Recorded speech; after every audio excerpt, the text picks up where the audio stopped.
Welcome back to Infidelity Tales Lab. We're incredibly grateful for your support. Before we begin today's tale, tell us, which city or country are you joining us from? We love connecting with our global audience. Now, let's dive into today's story. Chapter 1, Blind Trust. West and West Blackwood placed the last box on the kitchen counter of their new dream home, a craftsman-style masterpiece nestled in the prestigious Oak Ridge neighborhood. At 42, West had finally achieved what everyone called the American dream. A successful engineering firm specializing in disaster-resistant structures, a beautiful home, and 15 years of marriage to Adrian Blackwood, a striking and ambitious real estate developer. "Is that everything from the car?"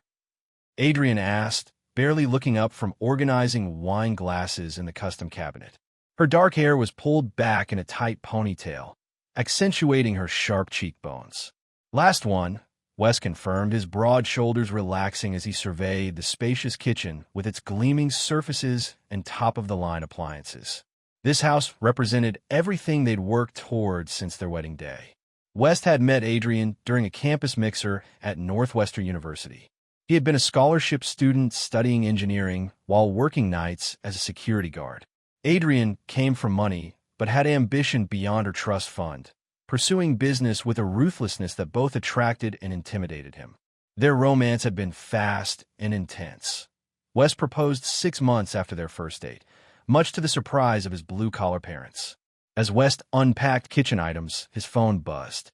It was a text from Garrett Reeves, his closest friend since their time deployed together in Afghanistan.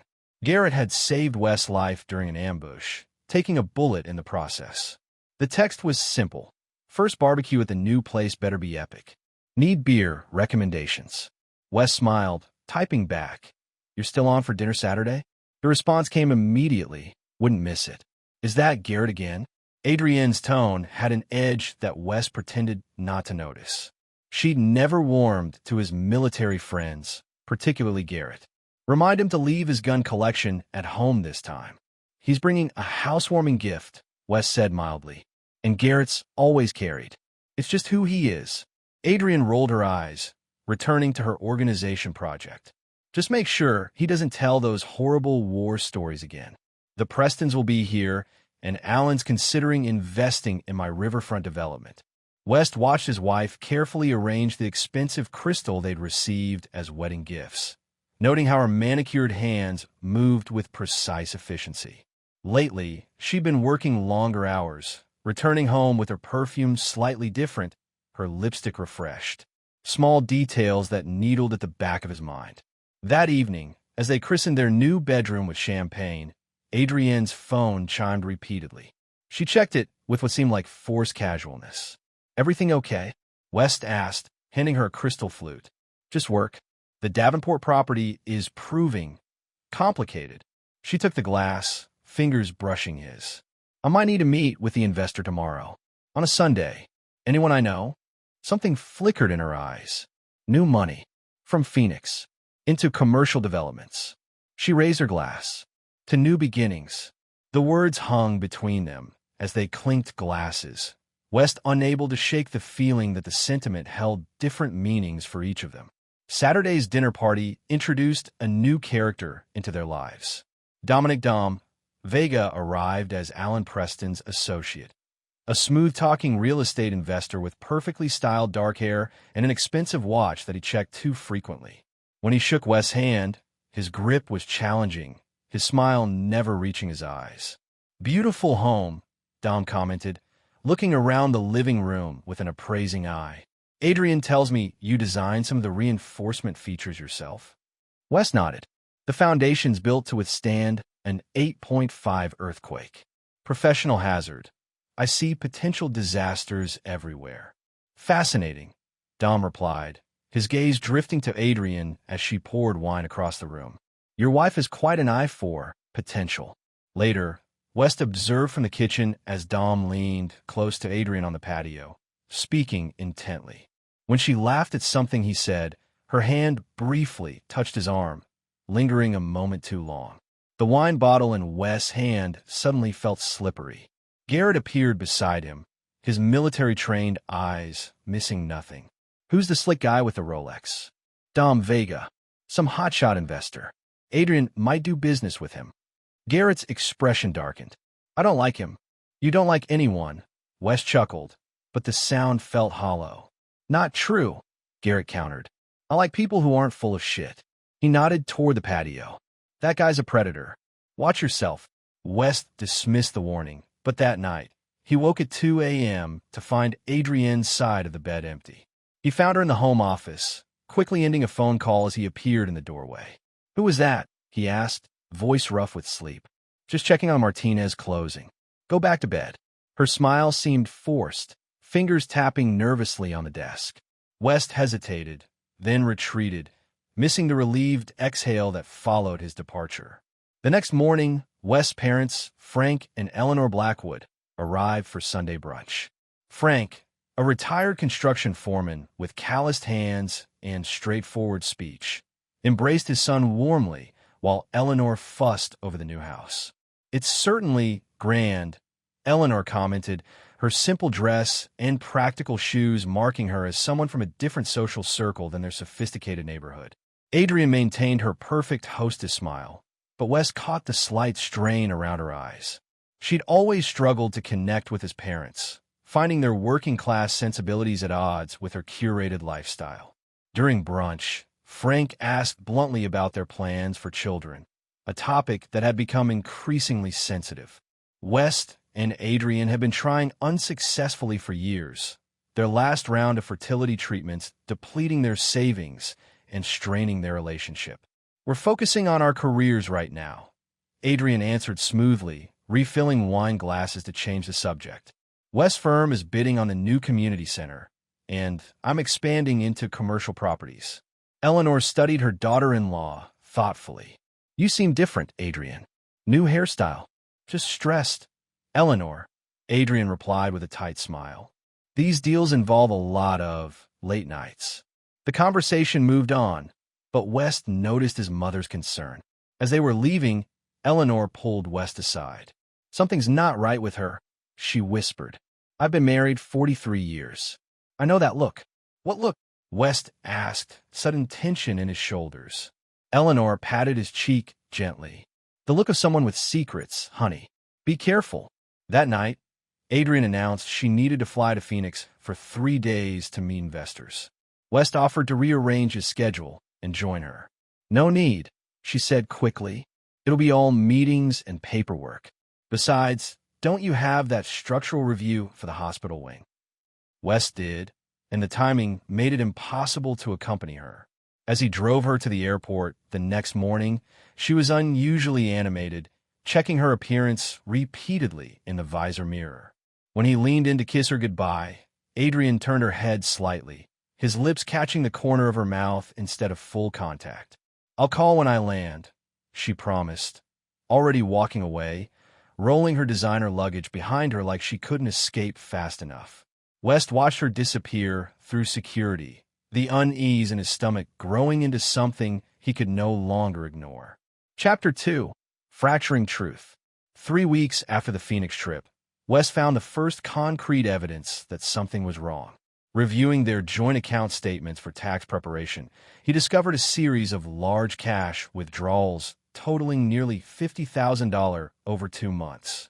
When confronted, Adrian had a ready explanation. It's for the Westridge incentives. Some of these investors only respond to cash sweeteners. She kissed his cheek. I was going to tell you after the deal closed. It's all going back and once we secure funding. The explanation was plausible. West's new development deals often operated in gray areas, but something in her delivery felt rehearsed.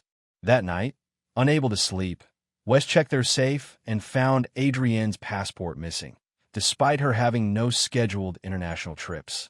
The next morning, he called her office on a pretext and learned she had taken the day off, despite telling him she had meetings until late evening. Increasingly troubled, West called Garrett. I need a favor, West said after explaining his concerns, but it might cross some lines. Garrett didn't hesitate. For you? Name it.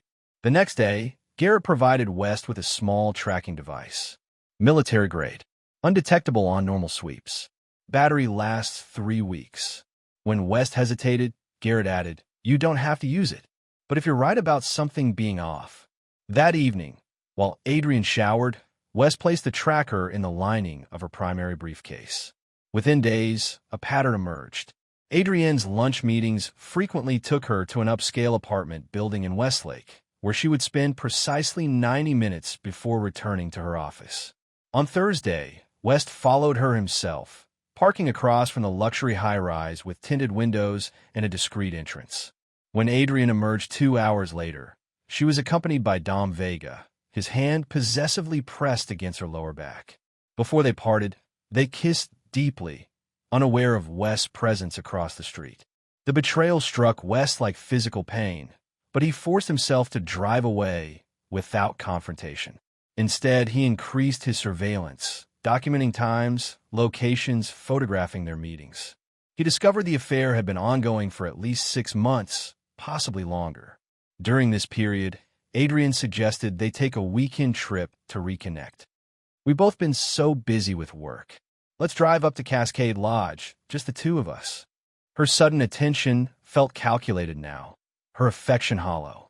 West agreed, playing along while secretly backing up his evidence to secure cloud storage and sharing access with Garrett as insurance. The night before their planned trip, while Adrian slept, West found a burner phone hidden in her gym bag. The messages between her and Dee painted a sickening picture. "Dee, is everything set for the weekend?" "Hey, yes. Mountain route, just as planned. No guardrails for half a mile along the ridge." "Dee, clean break? No connection to us?" "Hey, tragic accident. Grieving widow. He'll never see it coming." "Dee, after it's done, we'll have everything. His company, the insurance, all of it. Hey, and each other. No more hiding." West photographed the exchanges, his hands shaking with adrenaline and betrayal. The wife he'd loved for 15 years was planning his murder. Instead of confronting her, West continued the charade, secretly meeting with his attorney to update his will, removing Adrian as beneficiary and executor, naming his parents instead. He documented the conspiracy evidence and placed it in a secure lockbox with instructions for Garrett if anything happened to him. The night before their trip, Adrian was unusually attentive, preparing his favorite meal and initiating passionate sex that now felt like a grotesque farewell gesture. Afterward, while she slept, West placed hidden cameras throughout their home and installed a recording app on his phone. Saturday morning dawned clear as they loaded the car for their weekend getaway. Adrian insisted on driving, claiming West seemed tired. As they wound through mountain passes, West activated the recording on his phone, capturing Adrienne's increasingly tense behavior. Near the most dangerous section, Adrian received a text, quickly checking it before accelerating slightly. West saw her knuckles whiten on the steering wheel. "Everything okay?" he asked, voice remarkably steady. "Perfect," she replied, approaching a sharp curve with a steep drop-off. No guardrail, just as her message had indicated. "I've been waiting for this." In one fluid motion, Adrian jerked the wheel toward the cliff edge. West, anticipating something but not this exact moment, grabbed for the wheel, but the car was already careening toward the edge. "I'm sorry it came to this," Adrian said with chilling calmness, releasing her seatbelt and reaching for the door handle as the car began to tip. West lunged across the console, grabbing her arm. "If I go, you go with me," he growled, fighting for control of the vehicle. The car smashed through underbrush, tires finding no purchase on the rocky slope. As they began to roll, West saw a flash of genuine fear in Adrienne's eyes before everything exploded into chaos. Shattering glass, screaming metal, and then darkness as the car tumbled down the mountainside. When emergency services arrived, they found Adrian with minor injuries, sobbing hysterically about losing control on the curve. West was unconscious, bloody, and barely breathing in the crushed passenger side. As paramedics worked frantically to stabilize him, no one noticed Adrienne's brief, satisfied glance at her husband's broken body before her tears resumed. Chapter 3. The Fall. Garrett Reeves stood by West's hospital bed, his military posture rigid with contained rage. 6 days had passed since the accident, and West remained in a deep coma, his body brutalized by the crash.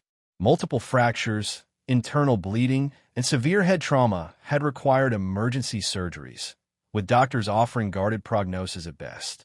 Adrienne had performed the role of devastated wife flawlessly for the first 48 hours. Tearful bedside vigils, consulting with specialists, coordinating with insurance. But by day 3, her visits shortened dramatically, always coinciding with doctor rounds or nursing shift changes for maximum visibility. Today she hadn't appeared at all, leaving Garrett alone with the rhythmic beeping of machines keeping his friend alive. He watched West's bruised, swollen face, remembering the secure file link West had sent just 3 days before the crash with the cryptic message, "Insurance, in case my mountain trip takes an unexpected turn." When Garrett accessed the files and saw the evidence West had gathered, his military training immediately kicked in: threat assessment, resource evaluation, strategic planning. He'd been documenting Adrienne's movements since the accident, noting her increasingly frequent meetings with Dom Vega and their poor attempts at discretion. The hospital room door opened, and Adrienne entered, startling slightly at Garrett's presence. "You're still here," she observed, arranging flowers she'd brought before perfunctorily touching West's unresponsive hand. "Always will be," Garrett replied, watching her closely. "Interesting how your grief never seems to smudge your makeup." Her eyes flashed dangerously. "Everyone processes trauma differently. I don't need your judgment on top of possibly losing my husband." "Possibly." Garrett noted the word choice. Adrienne's phone chimed, and she checked it automatically. Whatever she read changed her demeanor instantly. "I need to handle some insurance paperwork," she said, already moving toward the door. "The medical bills are mounting quickly." After she left, Garrett placed a small recording device beneath West's bed, another behind the wall-mounted television. Phase 1 of his counteroffensive was beginning. 2 days later, West's parents arrived from Pittsburgh, devastated by their son's condition. Frank Blackwood's weathered face seemed to age years as he stood vigil by West's bed, while Eleanor alternated between tearful prayer and fierce determination to see him recover. "The doctors are suggesting we prepare for the worst," Eleanor told Garrett quietly in the hallway. "But I know my son. He's always been a fighter." "That he has," Garrett agreed, his own eyes suspiciously bright. "And he's not fighting alone." Within days, Garrett witnessed the first truly reprehensible move. Adrienne brought paperwork for Frank and Eleanor to sign, an authorization to sell West half of their engineering firm to cover mounting medical expenses. His partner already agreed, Adrienne explained smoothly. "It's just a formality, since I have power of attorney." Frank hesitated, pen hovering over the document. "Shouldn't we wait?" West would want input on selling his life's work. Adrienne's sympathetic expression never reached her eyes. "The doctors have been clear about his chances, Frank. We need to be practical. The firm will lose value if we wait until after." "After what?" Eleanor demanded, her small frame straightening with maternal fury. "After my son dies? Is that what you're counting on?" "Of course not," Adrienne backtracked. "I just meant." "I know exactly what you meant," Eleanor snapped, snatching the papers. "We'll have our lawyer review these first." Adrienne's mask slipped momentarily, revealing irritation before she composed herself. "Of course. Take your time." Her tone suggested the opposite. The confrontation in the hospital room was only the beginning. Within weeks, Adrienne had listed their home for sale, claiming the memories would be too painful. She transferred funds from joint accounts into new ones solely in her name. West's vintage car collection, 3 classic American muscle cars he'd painstakingly restored, disappeared from their garage, reportedly sold to cover expenses. During a heated argument about these actions, Garrett's hidden devices captured Adrienne's most damning statement yet. When Eleanor questioned the necessity of selling their family home so quickly, Adrienne finally snapped. "He'll never wake up anyway," she shouted, frustration breaking through her carefully constructed facade. "The neurologists give him less than 5% chance of regaining consciousness. I'm trying to salvage what life I can from this tragedy." Eleanor's response was quiet but severe. "The only tragedy here is that my son ever trusted you." That evening, Garrett found Adrienne and Dom in the hospital parking garage, speaking in hushed tones. His parents are becoming a problem, Adrian was saying. They're blocking the property transfers. Dom touched her cheek in a possessive gesture. They're elderly and upset. They'll exhaust themselves eventually. His smile was predatory. We just need patience. Everything's proceeding as planned. Is it? She hissed. We're 3 months in, and he's still breathing. The doctors said the trauma should have been fatal. Perhaps we should consider helping nature along, Dom suggested quietly. Adrian hesitated only briefly. Let me think about our options. Garrett captured the entire exchange on video, adding it to his growing collection of evidence. The next day, he contacted an old military connection, Special Agent Vivian Holt, FBI Financial Crimes Division, a sharp-minded woman with an impressive conviction record. This goes beyond my usual cases, Holt noted after reviewing the preliminary evidence in a secure meeting room at the local FBI field office. But the interstate nature of the financial fraud, combined with the attempted murder angle, puts it in federal jurisdiction. How much more do you need? Garrett asked. Holt's expression was measured. Concrete evidence linking them both to the crash attempt. And we need to follow the money trail completely. These cases are won on paper trails, not just recorded conversations. I can get you inside their new apartment, Garrett offered. Security system schematics, entry protocols. Holt raised an eyebrow. I didn't hear that, and you absolutely should not conduct illegal surveillance. After a pause, she added more quietly, but hypothetically, documentation of their financial planning would be extremely valuable. While this investigation progressed, West remained trapped in darkness. His consciousness floated in a strange limbo, sometimes aware of conversations around him, other times lost in dreamlike memories. He heard his parents' voices, felt their touches, sensed Garrett's steady presence. And occasionally, he perceived Adrienne's briefer visits, her perfume triggering waves of betrayal, even in his semi-conscious state. In his moments of greater awareness, West focused all his mental energy on one goal: recovery. Each neural pathway, each synapse, became a battleground where he fought to reconnect his mind to his body. The doctors noted unusual brain activity, but remained pessimistic about his prospects for meaningful recovery. Then, exactly 5 months after the crash, West's index finger moved in response to his mother's voice. Just a slight twitch, but unmistakable. 3 days later, he squeezed her hand weakly. A week after that, his eyelids fluttered. The medical team was stunned by the rapid progression once it began. Garrett immediately implemented security protocols, ensuring that knowledge of West's improvement remained strictly contained to his parents, 2 trusted nurses, and West's primary doctor, who agreed to medical confidentiality based on concerns about the suspicious circumstances of the accident. By month 6, West could open his eyes and track movement, though he couldn't yet speak. His first fully coherent communication came through a letterboard, laboriously spelling out 2 words to Garrett: tell everything. Garrett spent hours bringing West up to speed on Adrian and Dom's activities. The home sold for significantly below market value to a corporate entity they controlled. West's power of attorney used to liquidate most of his assets, the engineering firm now being systematically dismantled for parts. West's response was simple: not done yet. His recovery accelerated with his renewed purpose.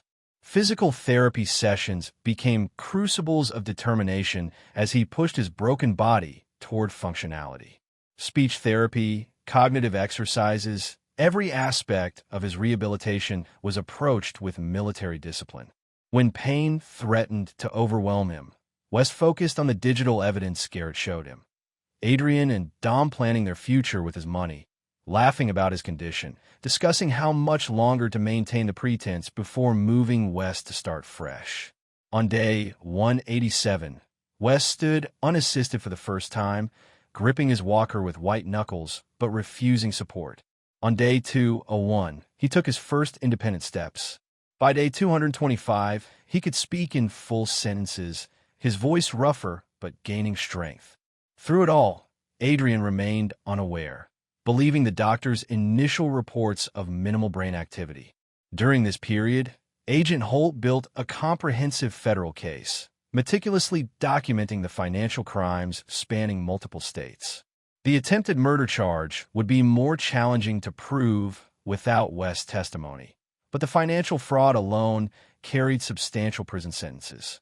On day 233, while reviewing surveillance footage from Adrian and Dom's apartment, they discovered the final piece of the puzzle, documentation of their planning before the crash, including brake line tampering instructions, the selected mountain route, and a timeline for liquidating West's assets after his unfortunate passing. When Garrett shared this discovery, West spoke clearly and coldly from his hospital bed. "It's time they learn I'm awake." The plan was set in motion. Holt positioned her agents strategically, documentation was finalized, and a date was selected.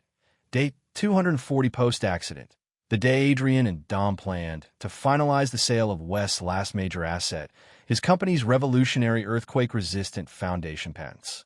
West, now able to move with only a slight limp, returned to his regular hospital room, appearing comatose when necessary. The trap was set. On the designated morning, Adrian received an urgent call from West's doctor requesting an immediate meeting regarding a significant development. Dom insisted on accompanying her, concerned about potential complications to their plans. As they approached West's room, neither noticed the plainclothes agents positioned throughout the corridor.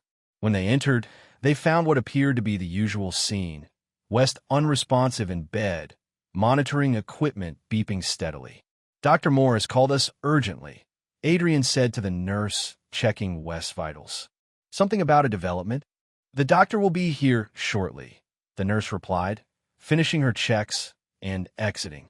Once alone, Dom approached the bed, studying West's seemingly unconscious form. "He doesn't look any different. Still a vegetable." "Don't be crude," Adrian chided, checking her watch impatiently. "We need to be at the attorney's office by 11. "Somewhere important to be," a familiar voice asked from the doorway. Adrian whirled to find Agent Holt entering, flanked by two more agents. "Who are you?" Dom demanded, instinctively stepping away from West's bed. "Federal Bureau of Investigation," Holt replied calmly, displaying her credentials. "We have some questions about financial transactions related to Mr. Blackwood's assets." Adrian immediately adopted her grieving wife persona. "This is hardly the time or place. My husband is awake," West interrupted, opening his eyes and slowly sitting up in the hospital bed. The blood drained from Adrienne's face as she staggered back against the wall. Dom froze in shock, unable to process the sight of the man they believed would never regain consciousness. "Hello, Adrian," West said, his voice steady. "You look like you've seen a ghost." Chapter 4. Rising from Ashes. The tableau in the hospital room remained frozen for several heartbeats. West sitting upright in his bed, Adrian pressed against the wall in shock, Dom standing rigid with disbelief, and Agent Holt watching the scene with professional detachment. Garrett entered silently from the adjoining bathroom, positioning himself between the couple and the door. "This is impossible," Adrian finally whispered, her perfectly manicured hand trembling as she pointed at West. The doctor said what you wanted to hear," West replied calmly. "What you needed to hear to proceed with your plans." Dom recovered more quickly, his expression shifting from shock to calculation. "Whatever you think you know, we know everything," Agent Holt interrupted, her tone matter of fact. "The financial fraud across state lines, the unauthorized transfers, the shell companies." She paused deliberately. "The brake tampering, that's absurd," Dom scoffed, though his complexion had grown ashen. "This is clearly some sort of setup." West's laugh held no humor. "Setup? That's rich coming from a man who helped plan my tragic accident. Tell me, was it your idea to use the mountain route, or did Adrian suggest it?" Adrienne's shock was transforming into desperate calculation. She moved toward West, tears suddenly streaming down her face in a performance worthy of an award. "West, darling, you're confused. The head trauma." "Don't," West cut her off, his voice like steel. "I heard you, Adrian. During the coma, I heard you tell my parents I would never wake up. I heard you and Dom discussing how to help nature along if I survived too long." Agent Holt stepped forward, removing handcuffs from her jacket. "Adrian Blackwood, Dominic Vega, you're under arrest for wire fraud, conspiracy to commit murder, and attempted murder." As the agents began reading their rights, Dom made a desperate lunge toward the door, shoving Garrett aside. He managed 3 steps into the hallway before being tackled by waiting FBI personnel. Adrian remained frozen, staring at West with a mixture of hatred and disbelief. "You've ruined everything," she hissed as an agent secured her wrists behind her back. West held her gaze steadily. "No, Adrian, you did that yourself." As they were led away, Adrian looked back once. "How long?" she demanded. "How long have you been awake?" West's expression remained impassive. "Long enough." After they disappeared down the corridor, West exhaled deeply, his body sagging with the release of tension. His parents entered immediately, Eleanor rushing to embrace her son while Frank stood at the foot of the bed, emotion etched into the lines of his weathered face. "You did it, son," Frank said, voice rough with pride. West closed his eyes briefly. Phase 1 is complete. But this is just the beginning. The media frenzy was immediate and voracious. The story had everything: attempted murder, betrayal, a miraculous recovery, and a dramatic arrest. West's attorney issued a brief statement confirming the arrests and requesting privacy, but the damage to Adrian and Dom's carefully constructed facades was total and irreparable. Within days, evidence of their financial crimes mounted as FBI forensic accountants traced the complex web of transactions designed to strip West of everything he'd built. The millions they diverted, the properties transferred through shell companies, the planned dismantling of his engineering firm, all documented in meticulous detail. Despite the overwhelming evidence, both Adrian and Dom made bail, their attorneys already constructing defenses claiming miscommunication and business disputes rather than criminal intent. The attempted murder charge would be more difficult to prove, they argued, without direct evidence of tampering with the vehicle. West, now officially discharged from the hospital, moved into Garrett's modest home to continue his recovery and rehabilitation. His own home was gone, sold to a corporate entity controlled by Dom's cousin. His office had been cleared out, patents in legal limbo, and bank accounts drained. "We'll recover everything," Garrett assured him during a particularly difficult physical therapy session. Holt's team is building an airtight case. West pushed through the pain of rehabilitating his damaged leg muscles. "The legal system isn't enough. They deserve more than prison time." "What are you thinking?"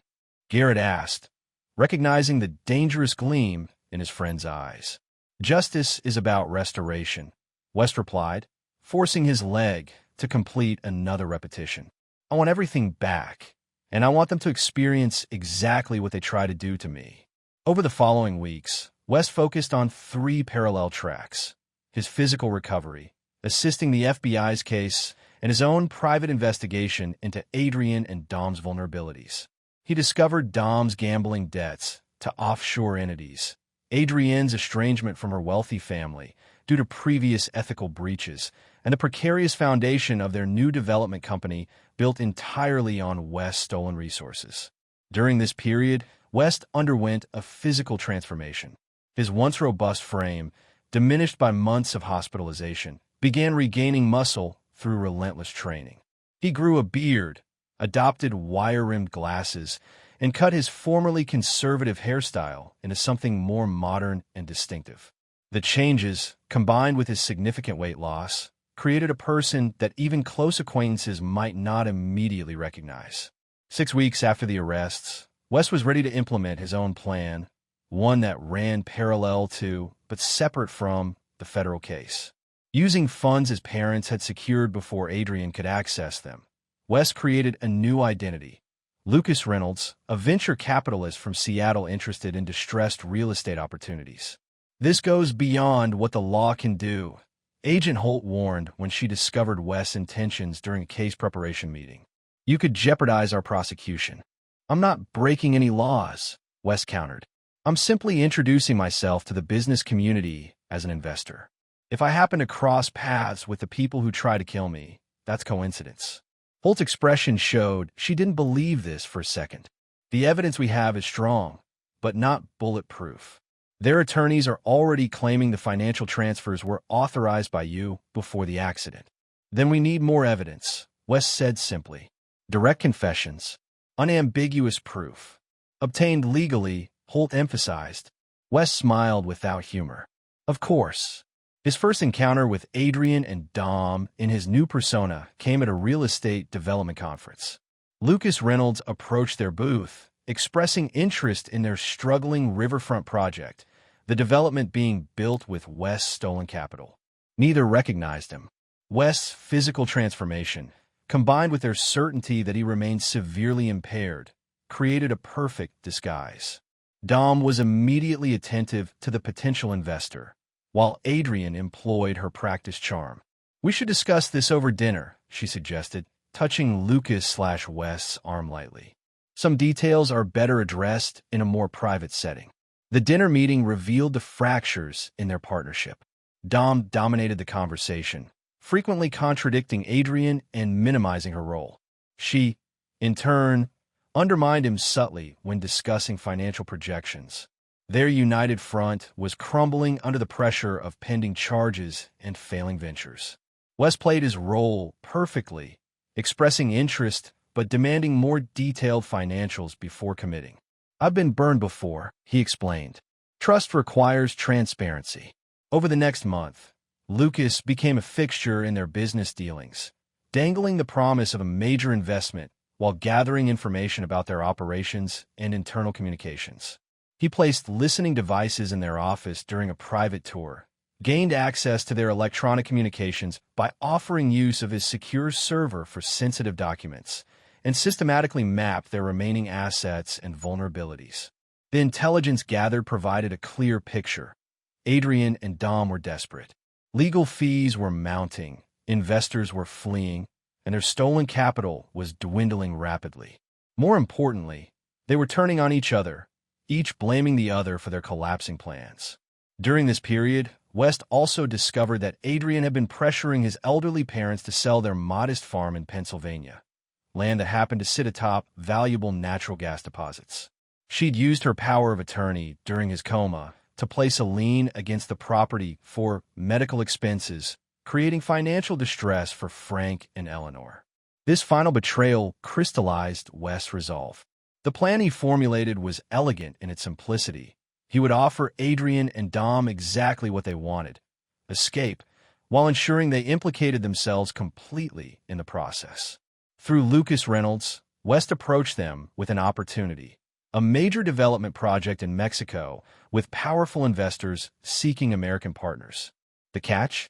They would need to move quickly and transfer their remaining assets offshore before the FBI froze everything. My contacts can create a completely new identity for each of you, West explained over drinks in their penthouse apartment, the apartment purchased with the proceeds from selling his home. But they require proof that you can handle complicated situations. What kind of proof? Dom asked, his desperation evident despite his attempt at casual interest. You're facing serious charges, West replied. My associates need assurance you've handled similar situations successfully before. The trap was set.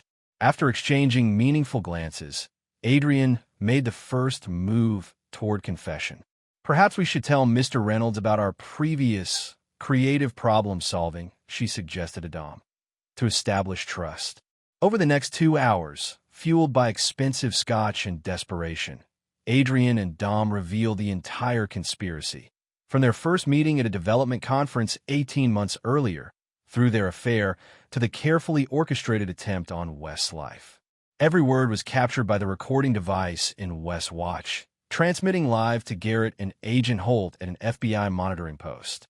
The mountain road was the perfect spot, Adrian explained, her voice clinically detached as she described planning her husband's murder. No guardrails, sharp turn, steep drop-off. It would look like a tragic accident, distracted driving, or brake failure. Dom added with disturbing pride. The tampering was untraceable. I have a connection who showed me how to damage the line, so it would fail gradually under pressure.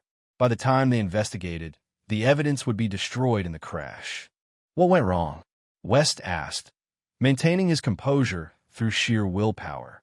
Adrienne's face darkened. He wouldn't die. The car rolled instead of plunging straight down. The passenger compartment remained partially intact. She took another drink. Then the coma. The doctor said he'd never recover, but still, it complicated things.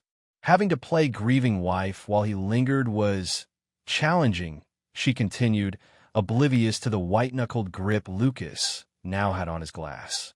We had to accelerate our timeline, liquidate assets before questions arose. And now this investment opportunity could solve everything. Dom concluded, raising his glass in a toast. To new beginnings. Again, West matched their toast, his eyes revealing nothing of the fury and vindication churning inside him. To getting exactly what you deserve. The next morning, FBI agents arrested Adrienne and Dom based on their recorded confessions, charging them with additional counts that made bail impossible. As they were led from their apartment in handcuffs, West stepped from the shadow of an unmarked FBI vehicle, now dressed in his own clothes, beard shaved, glasses gone. Recognition dawned in Adrienne's eyes as she was guided toward the waiting transport.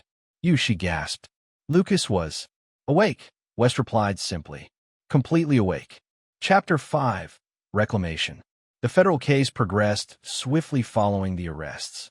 With their explicit confessions and a mountain of financial evidence, prosecutors filed over 30 separate charges against Adrienne and Dom spanning wire fraud, conspiracy, attempted murder, and racketeering.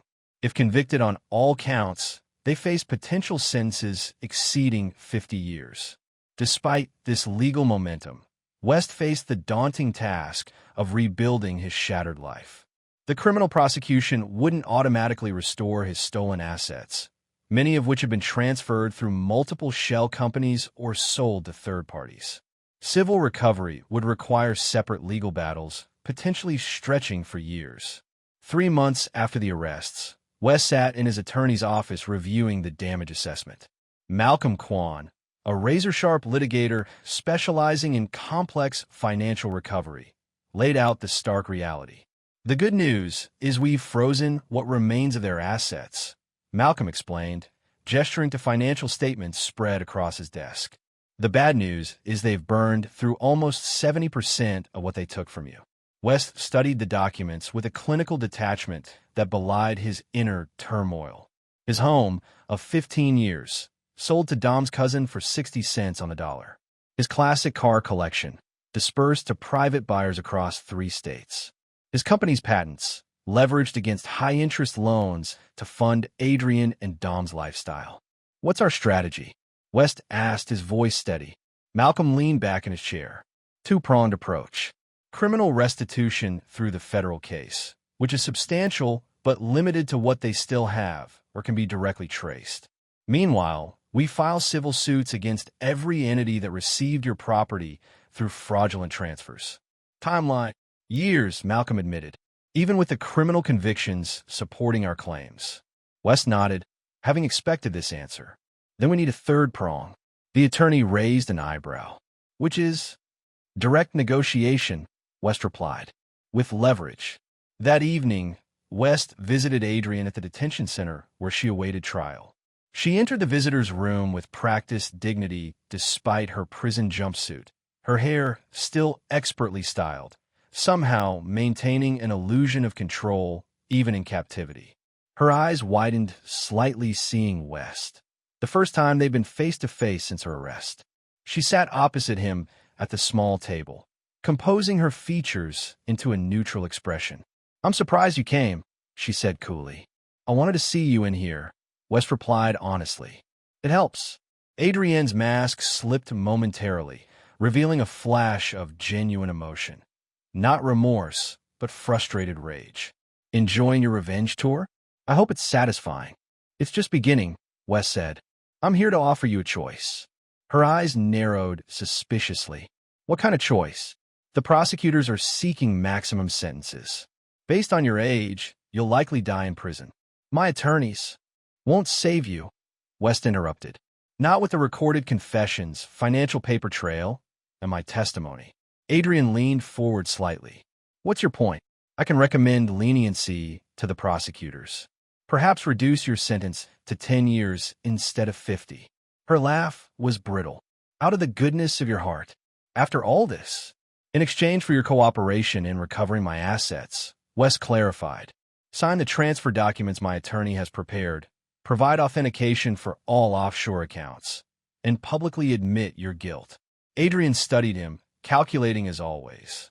And if I refuse, then I ensure the prosecutors seek every possible enhancement. You get nothing.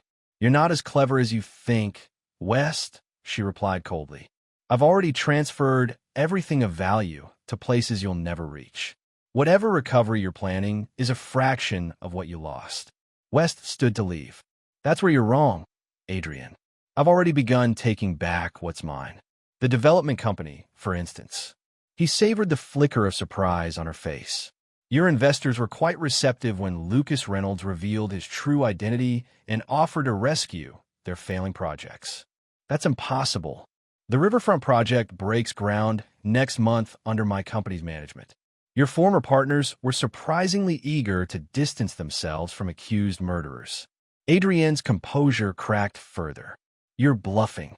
Consider my offer, West concluded, turning to leave. You have 48 hours. After that, I stop being generous. As he walked away, Adrian called after him. It wasn't all a lie, you know. I did love you once. West paused, but didn't turn around. That's the difference between us, Adrian. I never stopped loving you. I just finally saw you clearly. While the legal proceedings advanced, West implemented his multi-layered recovery plan. Beyond the criminal and civil cases, he leveraged his unique position to directly approach the individuals and companies that had acquired his assets through Adrian and Dom's scheme. To the cousin who purchased his home at a fraction of its value, West presented two options: return the property for the purchase price plus reasonable improvements, or face a prolonged legal battle with immediate freezing of the asset.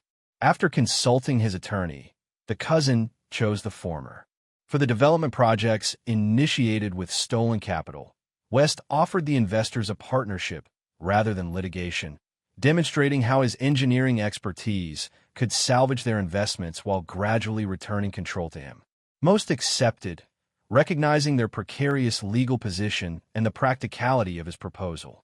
The recovery of his company's patents proved most challenging.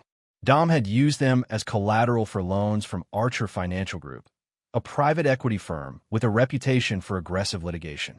When conventional negotiations failed, West discovered their CEO had a personal interest in earthquake-resistant construction due to a vacation home in a seismic zone.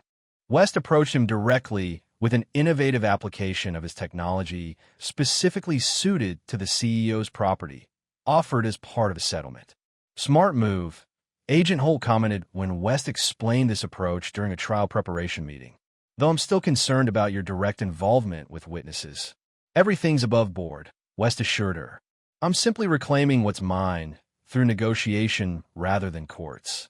And what about Dom's continued silence? She pressed. Adrienne's at least talking plea deals, but he's refusing to cooperate. West's expression hardened. He'll break. He doesn't have Adrienne's discipline. The catalyst came from an unexpected source. During pretrial discovery, prosecutors uncovered evidence that Dom had secretly recorded conversations with Adrian discussing contingency plans that excluded him, essentially setting him up as the primary culprit if their scheme collapsed. When confronted with these recordings, Dom's loyalty evaporated. He offered comprehensive testimony against Adrian in exchange for a reduced sentence, providing details that even the FBI's thorough investigation had missed, including the location of additional offshore accounts containing nearly $2 million of West money. With both defendants now cooperating and providing evidence against each other, the prosecution's case became virtually unassailable. Rather than risk trial, Adrian accepted a plea agreement for 20 years with possibility of parole after 12, while Dom received 16 years with potential parole after 8. On the day of sentencing, West sat in the courtroom surrounded by supporters. His parents, Garrett, Agent Holt, and several colleagues from his recovering business. When given opportunity to address the court, he spoke briefly but powerfully. These individuals didn't just attempt to take my life. They tried to erase everything I'd built everything I valued. They betrayed not only me, but everyone who depended on me: employees, clients, family. Their actions remind us that sometimes the greatest danger comes from those we trust most completely. As Adrienne was led away in handcuffs, she locked eyes with West one final time. In that moment, he saw something he never expected: a flicker of genuine remorse, quickly replaced by her practiced mask of indifference. Outside the courthouse, reporters clamored for statements. West declined extensive comments, simply stating, "Today is about justice, not vengeance. Now I can focus on rebuilding." That rebuilding accelerated over the following months. West recovered approximately 60% of his financial assets through the combined criminal restitution, civil settlements, and direct negotiations. His home was restored to him, though he chose to sell it rather than live among memories of betrayal.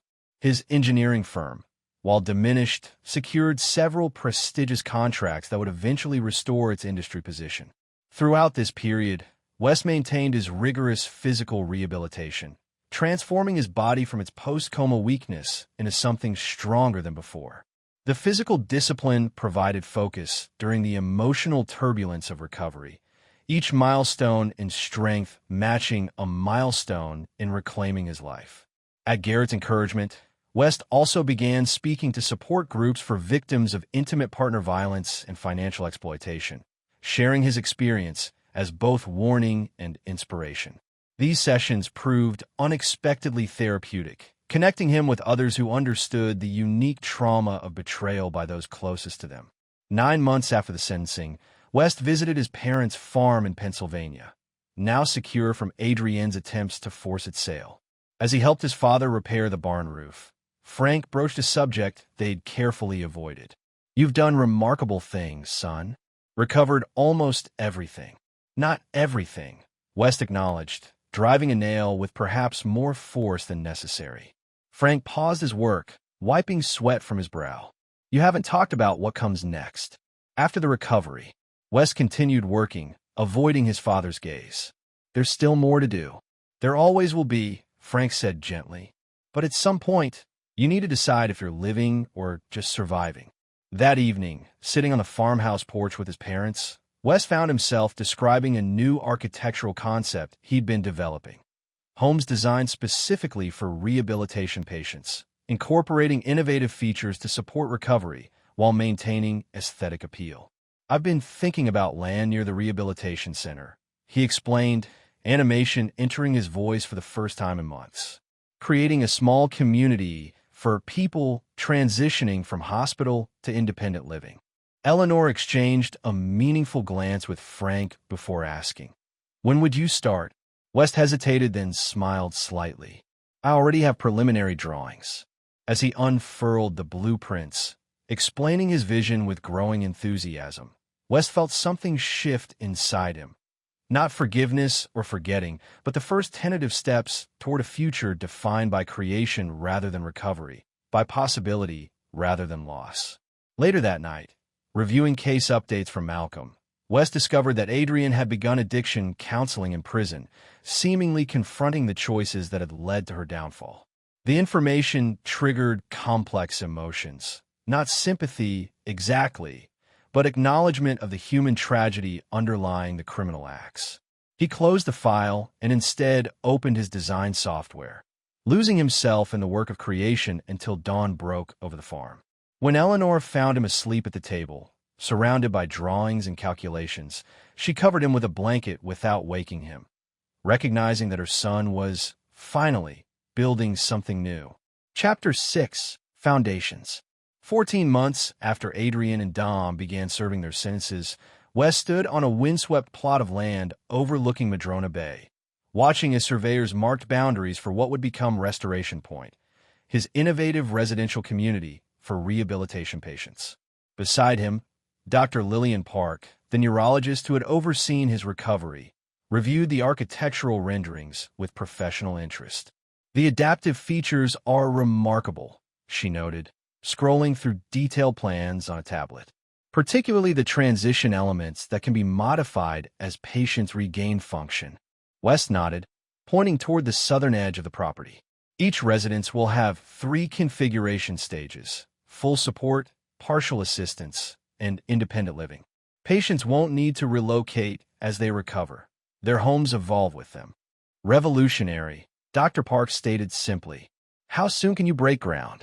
Final permits should arrive next week. Construction begins immediately after. As they discussed implementation details, West's phone buzzed with a notification from Malcolm Kwan. The message was brief but significant. Judge-approved final asset recovery. Offshore account transfers complete. Recovery phase officially concluded. West pocketed the phone without commenting, but felt a weight lift that he hadn't realized he still carried. The legal battles that had consumed much of his focus for nearly 2 years were finally complete. The financial recovery wasn't total. Some assets had been irretrievably lost in Adrian and Dom's spending spree, but it was substantial enough to fund both his rebuilt business and this new venture. Everything all right? Dr. Park asked, noting his momentary distraction. Perfect timing, actually, West replied. That was confirmation we're fully funded through completion. That evening, West hosted a small gathering at his new home, a modernist structure he'd designed himself on the opposite side of the city from his former residence. The guests included Garrett and his recent fiancée Monica, Agent Holt, now a personal friend, Dr. Park, and Malcolm Kwan, all of whom had played crucial roles in West's recovery journey. As they enjoyed dinner on the cantilevered deck overlooking Lake Union, the conversation remained deliberately focused on the future rather than the past. West described his vision for Restoration Point. Garrett announced plans to expand his security consulting business, and Monica shared updates on her refugee advocacy work. Later, after other guests had departed, Garrett and West sat alone by the outdoor fire pit, nursing glasses of bourbon. Malcolm's message today, West said after a comfortable silence. The recovery's officially complete. Garrett studied his friend carefully. And how does that feel? West considered the question seriously. Like closing a book I never wanted to read. Necessary, but not satisfying. You've accomplished something remarkable, you know. Most people would have been destroyed by what happened. West gazed into the flames. I almost was. But you weren't, Garrett countered firmly. You rebuilt, created something new, something better.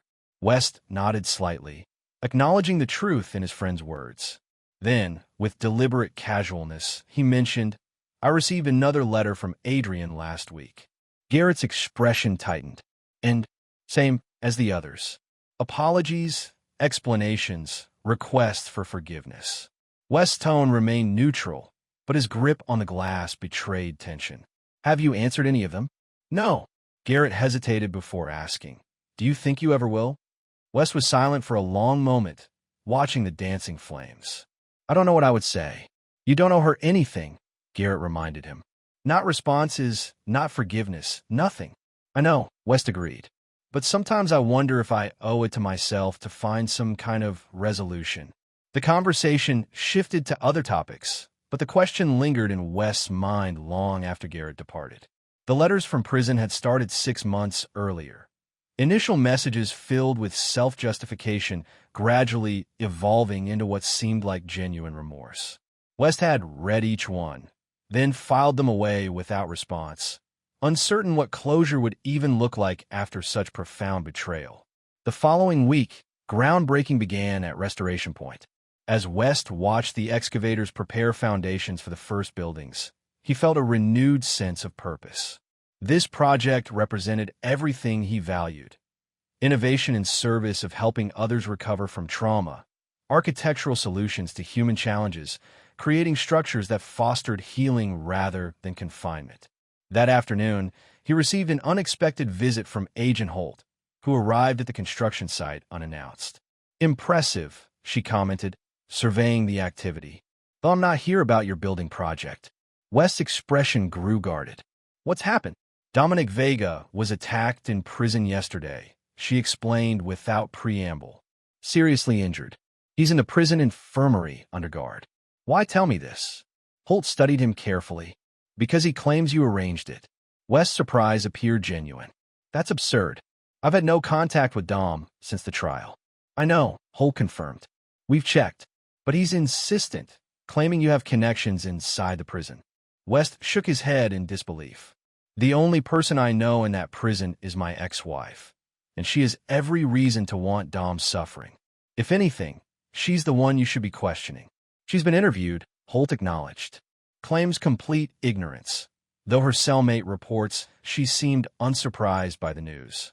West turned back to watch the construction. So why are you really here, Vivian? You know I had nothing to do with this. Holt sighed. 2 reasons.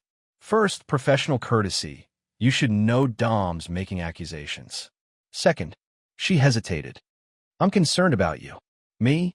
West looked genuinely puzzled. You've accomplished everything you set out to do. Recovered your assets, rebuilt your business, seen justice served. Yet you seem unsettled. West considered denying it, but recognized the futility. I thought completion would feel different. It rarely does. Holt replied with the wisdom of someone who had witnessed many such cases. Justice doesn't heal wounds. It just stops the bleeding. After Holt departed, West found himself contemplating her words while reviewing the next phase of construction plans. The foundations being poured today would determine the stability and integrity of everything built upon them. Similarly, the foundation of his recovery had been built on pursuing justice and reclamation. But what would he construct upon that foundation now? That evening, West retrieved the file containing Adrienne's letters, reading through them chronologically. The progression was notable, from defensive justifications to halting acknowledgments of responsibility, finally to expressions of what appeared to be genuine remorse. The most recent letter included a passage that resonated unexpectedly. I don't expect forgiveness, nor do I deserve it. But I need you to know that I understand now the magnitude of what I destroyed. Not just your trust or our marriage, but the future we might have had. The person I was then seems alien to me now, someone whose choices I cannot comprehend, even as I must accept responsibility for them. After considerable reflection, West did something he hadn't anticipated. He wrote back. His response was brief and carefully composed. Adrienne, I've received your letters. I don't have forgiveness to offer, but I acknowledge your efforts toward accountability. My life continues forward. I hope you find meaning in yours, even within its current constraints. West. He mailed it the following morning before he could reconsider, not as an act of reconciliation, but as a step toward the closure Holt had indirectly suggested he was seeking. 3 days later, West received unexpected news that would significantly impact his ongoing recovery. His medical insurance was attempting to deny coverage for his most recent reconstructive surgery, claiming it was cosmetic rather than medically necessary. The procedure had addressed facial scarring from the crash, reducing pain and restoring normal function to his jaw.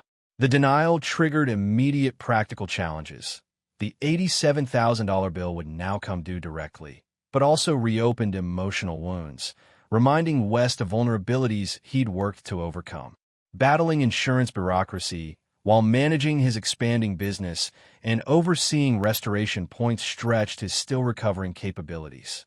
During this period, West's friendship with Dr. Park evolved beyond professional consultations into a tentative personal connection. Lillian, as she asked him to call her outside of medical settings, shared his passion for innovative design and his commitment to improving rehabilitation outcomes. Their collaboration on Restoration Point naturally extended into dinners discussing implementation details, which gradually shifted to broader conversations about their lives and experiences. At 52, Lillian was a decade older than West, divorced for 15 years with 2 adult children pursuing careers across the country. Her direct manner and emotional intelligence provided a refreshing counterpoint to West's occasionally too analytical approach to relationships. "You're overthinking the insurance appeal," she told him bluntly during dinner at her Craftsman bungalow. "This isn't a complex negotiation. It's a bureaucratic error." The surgical notes clearly establish medical necessity. West smiled ruefully. "I've spent so long fighting complicated battles that I sometimes miss the simple solutions." "Understandable," Lillian acknowledged, refilling their wine glasses. "But recovery isn't just about regaining what was lost. It's about adapting how you approach new challenges." Her insight proved correct. When West refocused his insurance appeal on the straightforward medical evidence rather than complex legal arguments, the denial was reversed within weeks. This period also brought renewed contact with his former colleagues and employees. As West's engineering firm regained industry standing, several key team members who had departed during Adrienne's dismantling of the company expressed interest in returning. These reunions proved surprisingly emotional, each representing another strand rewoven into the fabric of his professional identity. Construction at Restoration Point progressed rapidly, the innovative designs attracting attention from medical communities nationwide. 6 months into development, West received an invitation to present the concept at a major healthcare architecture conference in Chicago. The presentation was a professional triumph, generating interest from potential partners and investors. However, the true significance of the trip came afterwards, when West visited the rehabilitation center where he had spent weeks relearning basic functions after emerging from his coma. Walking through those hallways, now as a successful architect rather than a broken patient, provided a profound perspective shift. West realized how completely his identity had transformed since those darkest days. He was no longer defined by what had been done to him, but by what he had created from the aftermath. This realization catalyzed a decision he'd been contemplating for months.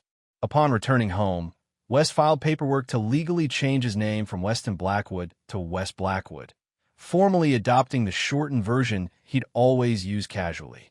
The change was subtle but meaningful, representing both continuity with his past and a deliberate evolution beyond it. When asked by friends about the decision, West explained simply, Weston was married to Adrienne. West is building Restoration Point. As the first buildings at Restoration Point neared completion, West received another letter from prison, this one from Dom, not Adrienne. Unlike her missives of remorse, Dom's letter contained only accusations and threats, blaming West for his prison assault and promising retribution upon release. West turned the letter over to Holt without response, recognizing it as the desperate flailing of a man confronting the consequences of his own actions. Adrienne's next letter, arriving a week later, contained an unexpected disclosure. She had been providing information to prison authorities about Dom's ongoing criminal activities from behind bars, including his attempts to intimidate witnesses in other cases. Her cooperation had resulted in additional charges that would likely extend his sentence significantly. I don't expect this to matter to you, she wrote, but I wanted you to know that I'm trying to prevent any further harm he might cause, to you or anyone else. West shared this information with Holt, who confirmed its accuracy. She's been surprisingly helpful, Holt acknowledged. The cynic in me sees calculation, cooperation for potential early parole, but her assistance appears genuine. This development coincided with a significant milestone at Restoration Point, the completion of the first residential unit. As West conducted the final inspection, accompanied by Lillian and the project manager, he experienced an unexpected surge of emotion seeing the theoretical concepts manifested in physical reality. Each adaptive feature, from the adjustable countertops to the seamlessly integrated support systems, represented his response to trauma. Where Adrienne and Dom had sought to destroy, he had created. Where they had betrayed, he had built something trustworthy. That evening, West hosted a small gathering at the completed unit, inviting the core team who had brought Restoration Point from concept to reality. As they celebrated with champagne in the innovative space, Garrett raised a toast to foundations strong enough to build a future on. The words resonated deeply with West as he looked around at what he'd created. Not just the physical structure, but the network of relationships and purpose he'd constructed from the wreckage of betrayal. Later, as guests departed, Lillian remained behind, helping West gather empty glasses. Their movements in the kitchen space had developed an easy synchronicity over months of collaboration. You seem different tonight, she observed. More present. West considered this. I think I finally understand something I've been struggling with. For the longest time, I've been rebuilding what was destroyed, my business, my finances, my physical health. But Restoration Point isn't about rebuilding. It's about creating something entirely new. Lillian nodded. From trauma to innovation. It's a powerful journey. Not one I would have chosen, West acknowledged. But I'm starting to appreciate where it's led. Their conversation continued on the terrace overlooking the bay, the evening stretching into comfortable dialogue about future phases of the project, potential applications of the adaptive design principles, and eventually more personal reflections on their individual paths to this moment. When Lillian finally prepared to leave, she paused at the door. The first patients arrive next month. Are you ready? Wes smiled, a genuine expression that reached his eyes fully for perhaps the first time since his awakening. I think I finally am. Chapter 7. Echoes and Aftershocks. On a crisp October morning, exactly 3 years after the crash that was meant to end his life, Wes stood on the central plaza of the completed Restoration Point campus, watching as the first residents moved into their adaptive homes. The moment represented both culmination and beginning, the realization of his vision and the start of its actual purpose.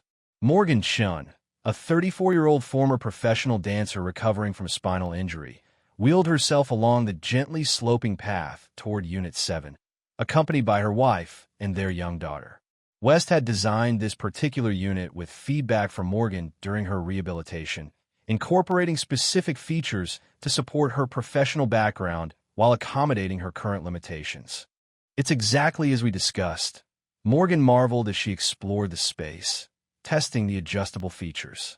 The dance studio space. I never thought I'd have something like this again. West observed quietly from the doorway, sensing the significance of the moment for her family. This was why he had created Restoration Point, not merely as his personal recovery project, but as a genuine solution for others navigating their own rebuilding processes. Similar scenes unfolded across the campus as 7 initial residents took possession of their new homes. Each unit, while sharing core adaptive principles, had been customized to address specific recovery needs, from traumatic brain injuries to combat wounds to stroke rehabilitation. That evening, West hosted a welcome reception in the community center, where residents and their families mingled with the design team, medical advisors, and key investors.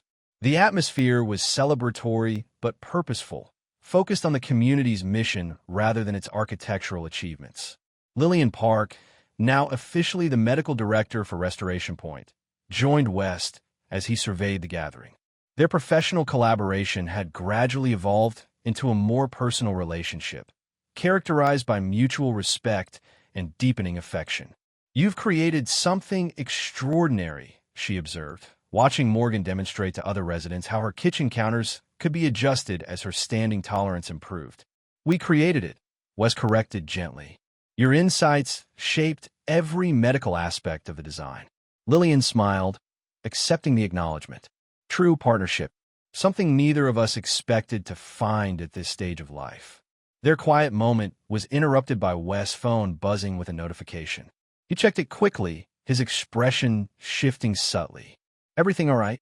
Lillian asked. Just an update from Malcolm, Wes replied, returning the phone to his pocket. Nothing urgent. Later that night, after the reception concluded, Wes sat alone in his office reviewing the message more carefully. Malcolm had forwarded a court notification. Adrian had a parole hearing scheduled in 3 months, having served 4 years of her 20-year sentence. Her eligibility for early consideration stemmed from a combination of factors: exemplary behavior, extensive cooperation with authorities on other cases, completion of multiple rehabilitation programs, and significant restitution payment from her personal assets discovered during the continued financial investigation. The notification included a standard invitation for the victim to provide a statement at the hearing, either in person or in writing. Wes stared at this portion of the document for a long time, uncertain how to respond. The milestone he'd celebrated today, the completion and opening of Restoration Point, had felt like the closing of a chapter, a final transition from recovery to new creation. The parole notification threatened to reopen wounds he'd worked diligently to heal.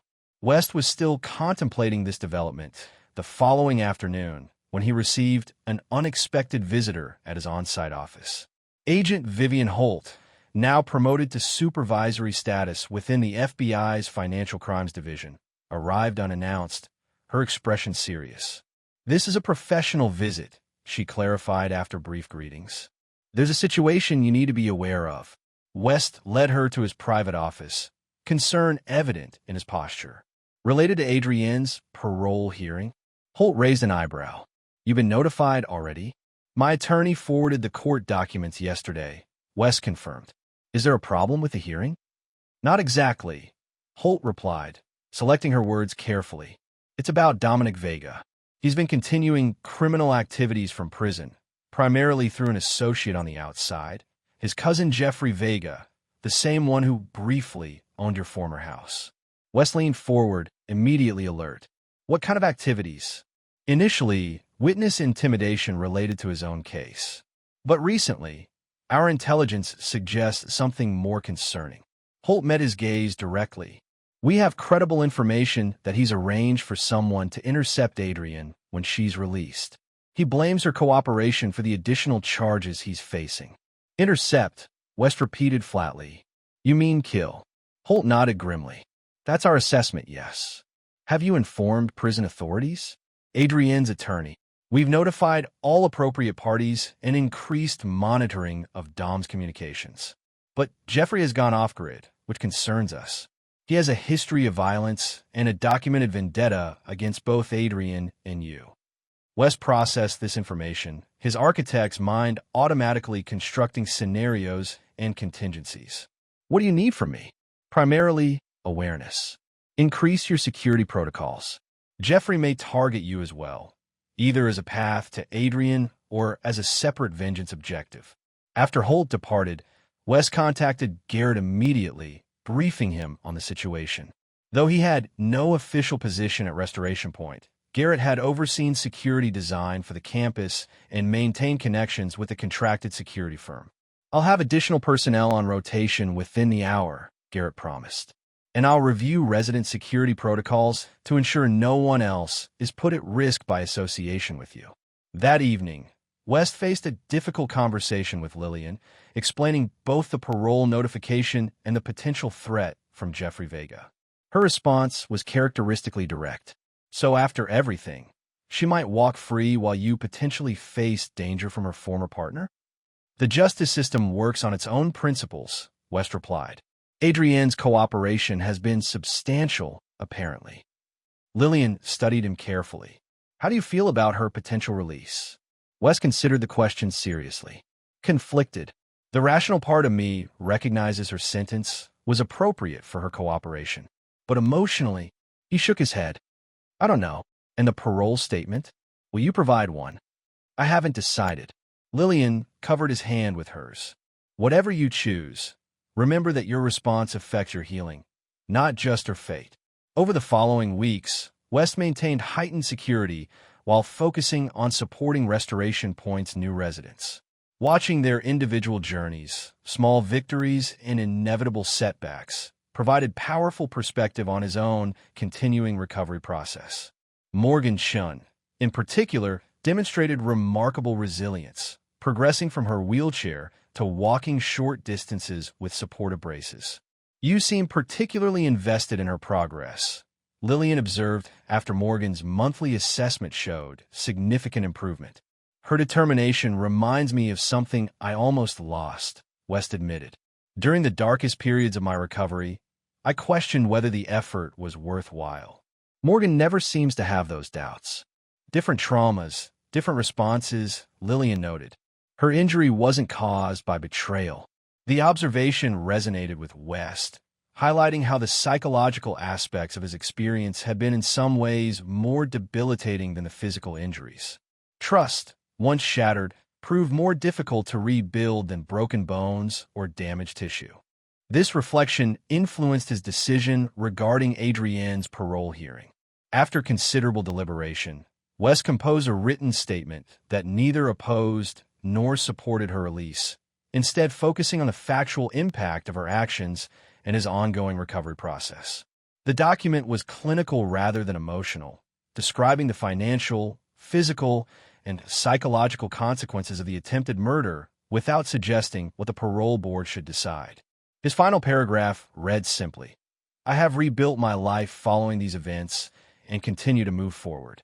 Whatever the board determines regarding Adrian Blackwood's parole, I am committed to focusing on my current projects and future goals rather than past traumas." 2 days after submitting this statement, West received alarming news. Jeffrey Vega had been spotted in the vicinity of Restoration Point, photographing the campus from various vantage points. The security team increased patrols immediately, and Garrett arranged for temporary protective details for West and other potential targets. The threat materialized sooner than anticipated. While returning from Supply Run to a local architectural salvage yard, West noticed a vehicle following his truck, a nondescript sedan maintaining consistent distance through multiple turns. Drawing on security protocols Garrett had established, West diverted to a predetermined safe location, a police station, rather than leading the tail to Restoration Point or his private residence. As he pulled into the station parking lot, the sedan accelerated suddenly, drawing alongside his truck. West glimpsed Jeffrey Vega in the driver's seat, expression twisted with hatred, before the man gestured threateningly and sped away. This encounter elevated the situation from theoretical to immediate danger. FBI surveillance confirmed Jeffrey had rented a small apartment near Restoration Point using a false identity, suggesting he planned sustained surveillance or possibly an attack. Agent Holt recommended West temporarily relocate, but he refused. "I won't be driven from my own creation by another Vega," he stated firmly. "Increase security, set whatever traps necessary, but I'm staying visible." Garrett argued strenuously against this approach. "This isn't about pride or standing ground, West. Jeffrey's unstable and has proven access to weapons." "Exactly why hiding won't solve the problem," West countered. "He'll simply wait me out, or worse, target someone close to me. Better to draw him out under controlled circumstances." The strategy was risky, but ultimately effective. 3 days later, Jeffrey attempted to breach campus security during evening hours, scaling the perimeter fence near West's private residence. The intrusion triggered multiple alarms, and prepositioned security personnel intercepted him before he reached the building. Though armed with a handgun, Jeffrey surrendered when confronted by overwhelming force. His subsequent arrest on multiple charges, including criminal stalking and attempted assault, effectively neutralized the immediate threat. During interrogation, he confirmed Dom had orchestrated the plan from prison, providing detailed instructions and financial support through an elaborate communication network. This evidence resulted in Dom's transfer to a higher security facility and additional charges that would effectively ensure he serve his full sentence without possibility of early release. The conspiracy also impacted Adrienne's upcoming parole hearing, though not in the way West might have expected. 2 weeks before the scheduled hearing, West received a letter from Adrienne's attorney requesting a private meeting. Curious but cautious, West agreed to meet at Malcolm's office with both attorneys present. Lisa Nakamura, Adrienne's counsel, was forthright during the discussion. "My client has instructed me to withdraw her parole application," she explained. She believes appearing before the board would unnecessarily re-traumatize Mr. Blackwood and potentially endanger him further through association with her case. West studied the attorney carefully. "This seems contrary to her self-interest. Adrienne has been working extensively with a trauma specialist these past 4 years," Nakamura replied. "Her perspective has evolved significantly. She specifically asked me to inform you that she will serve her full sentence, or at minimum 10 years, before seeking any form of early release." "And she expects what in return?" Malcolm asked skeptically. "Nothing," Nakamura stated simply. "This isn't a negotiation. It's a unilateral decision she's already implemented." The hearing has been canceled. After she departed, Malcolm turned to West with raised eyebrows. "Unexpected. Do you believe her?" West considered the question. The strategic move would be proceeding with the hearing. Withdrawing gains are nothing tangible. "Unless she's playing a longer game," Malcolm suggested. "Perhaps," West acknowledged. "Or perhaps she's actually changed. Either way, it offers a respite I wasn't anticipating." This development coincided with a significant milestone at Restoration Point, the completion of the second residential phase, doubling the community's capacity. The expanded campus now included specialized facilities for various therapy modalities and a research center studying adaptive architecture's impact on rehabilitation outcomes. At the dedication ceremony for the new buildings, West found himself reflecting on the contrasting trajectories represented by this moment.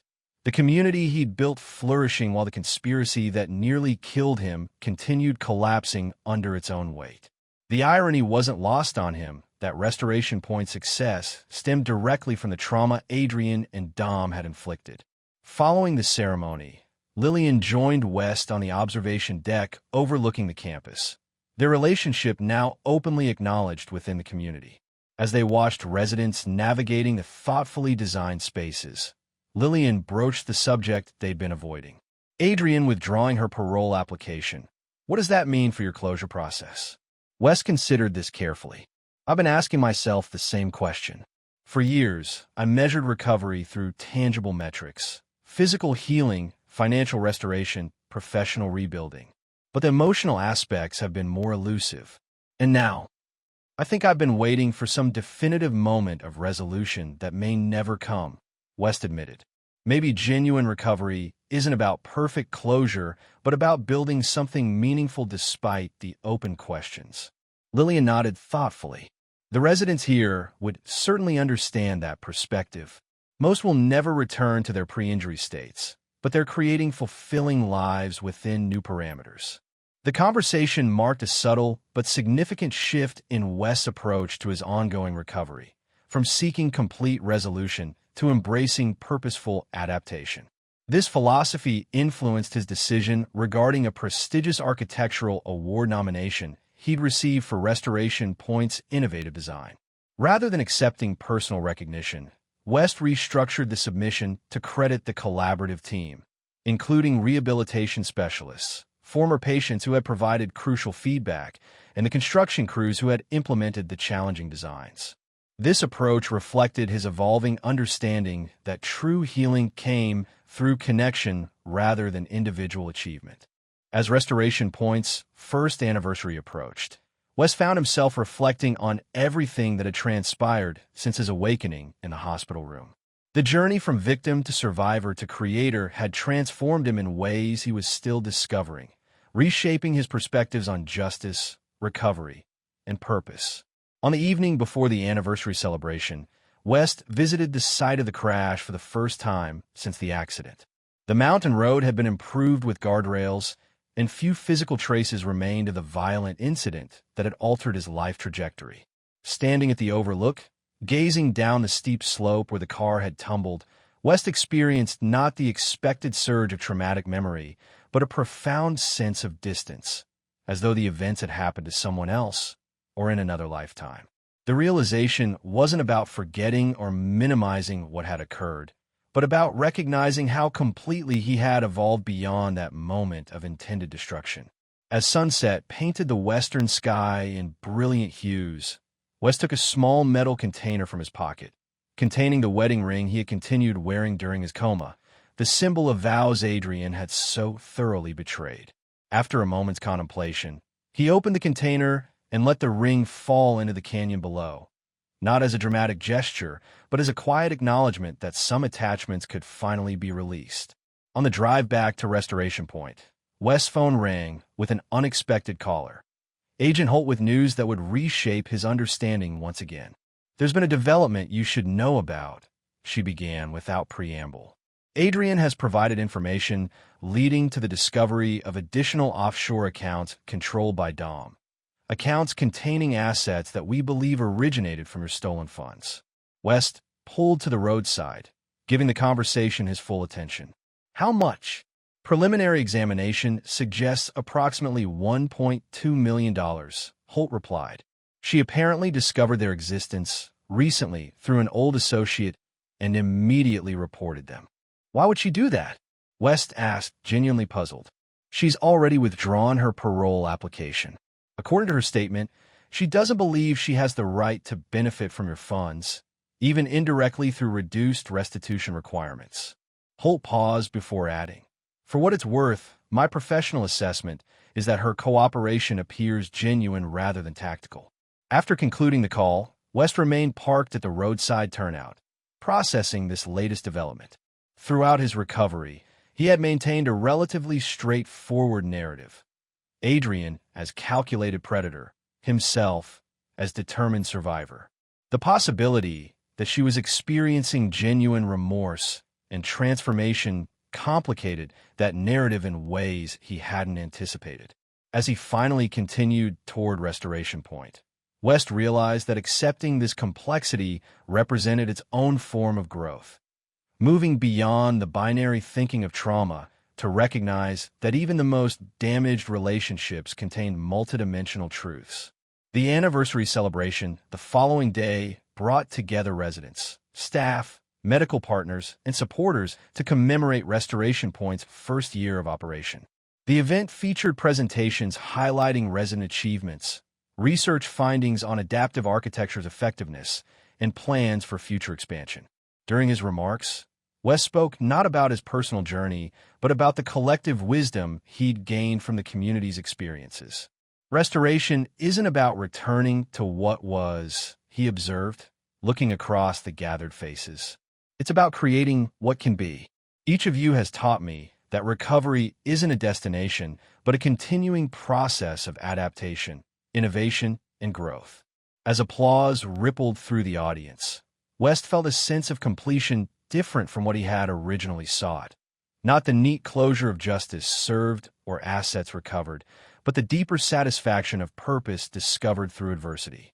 Adrian and Dom had tried to destroy his life, but in surviving their betrayal, he had discovered a more meaningful version of living than he might otherwise have found.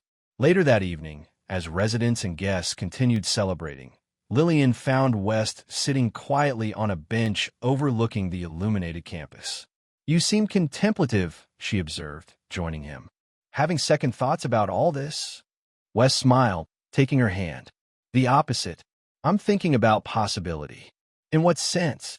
"For years, I've defined myself in relation to what happened. The man who survived betrayal, who rebuilt after destruction. It was necessary, but limiting."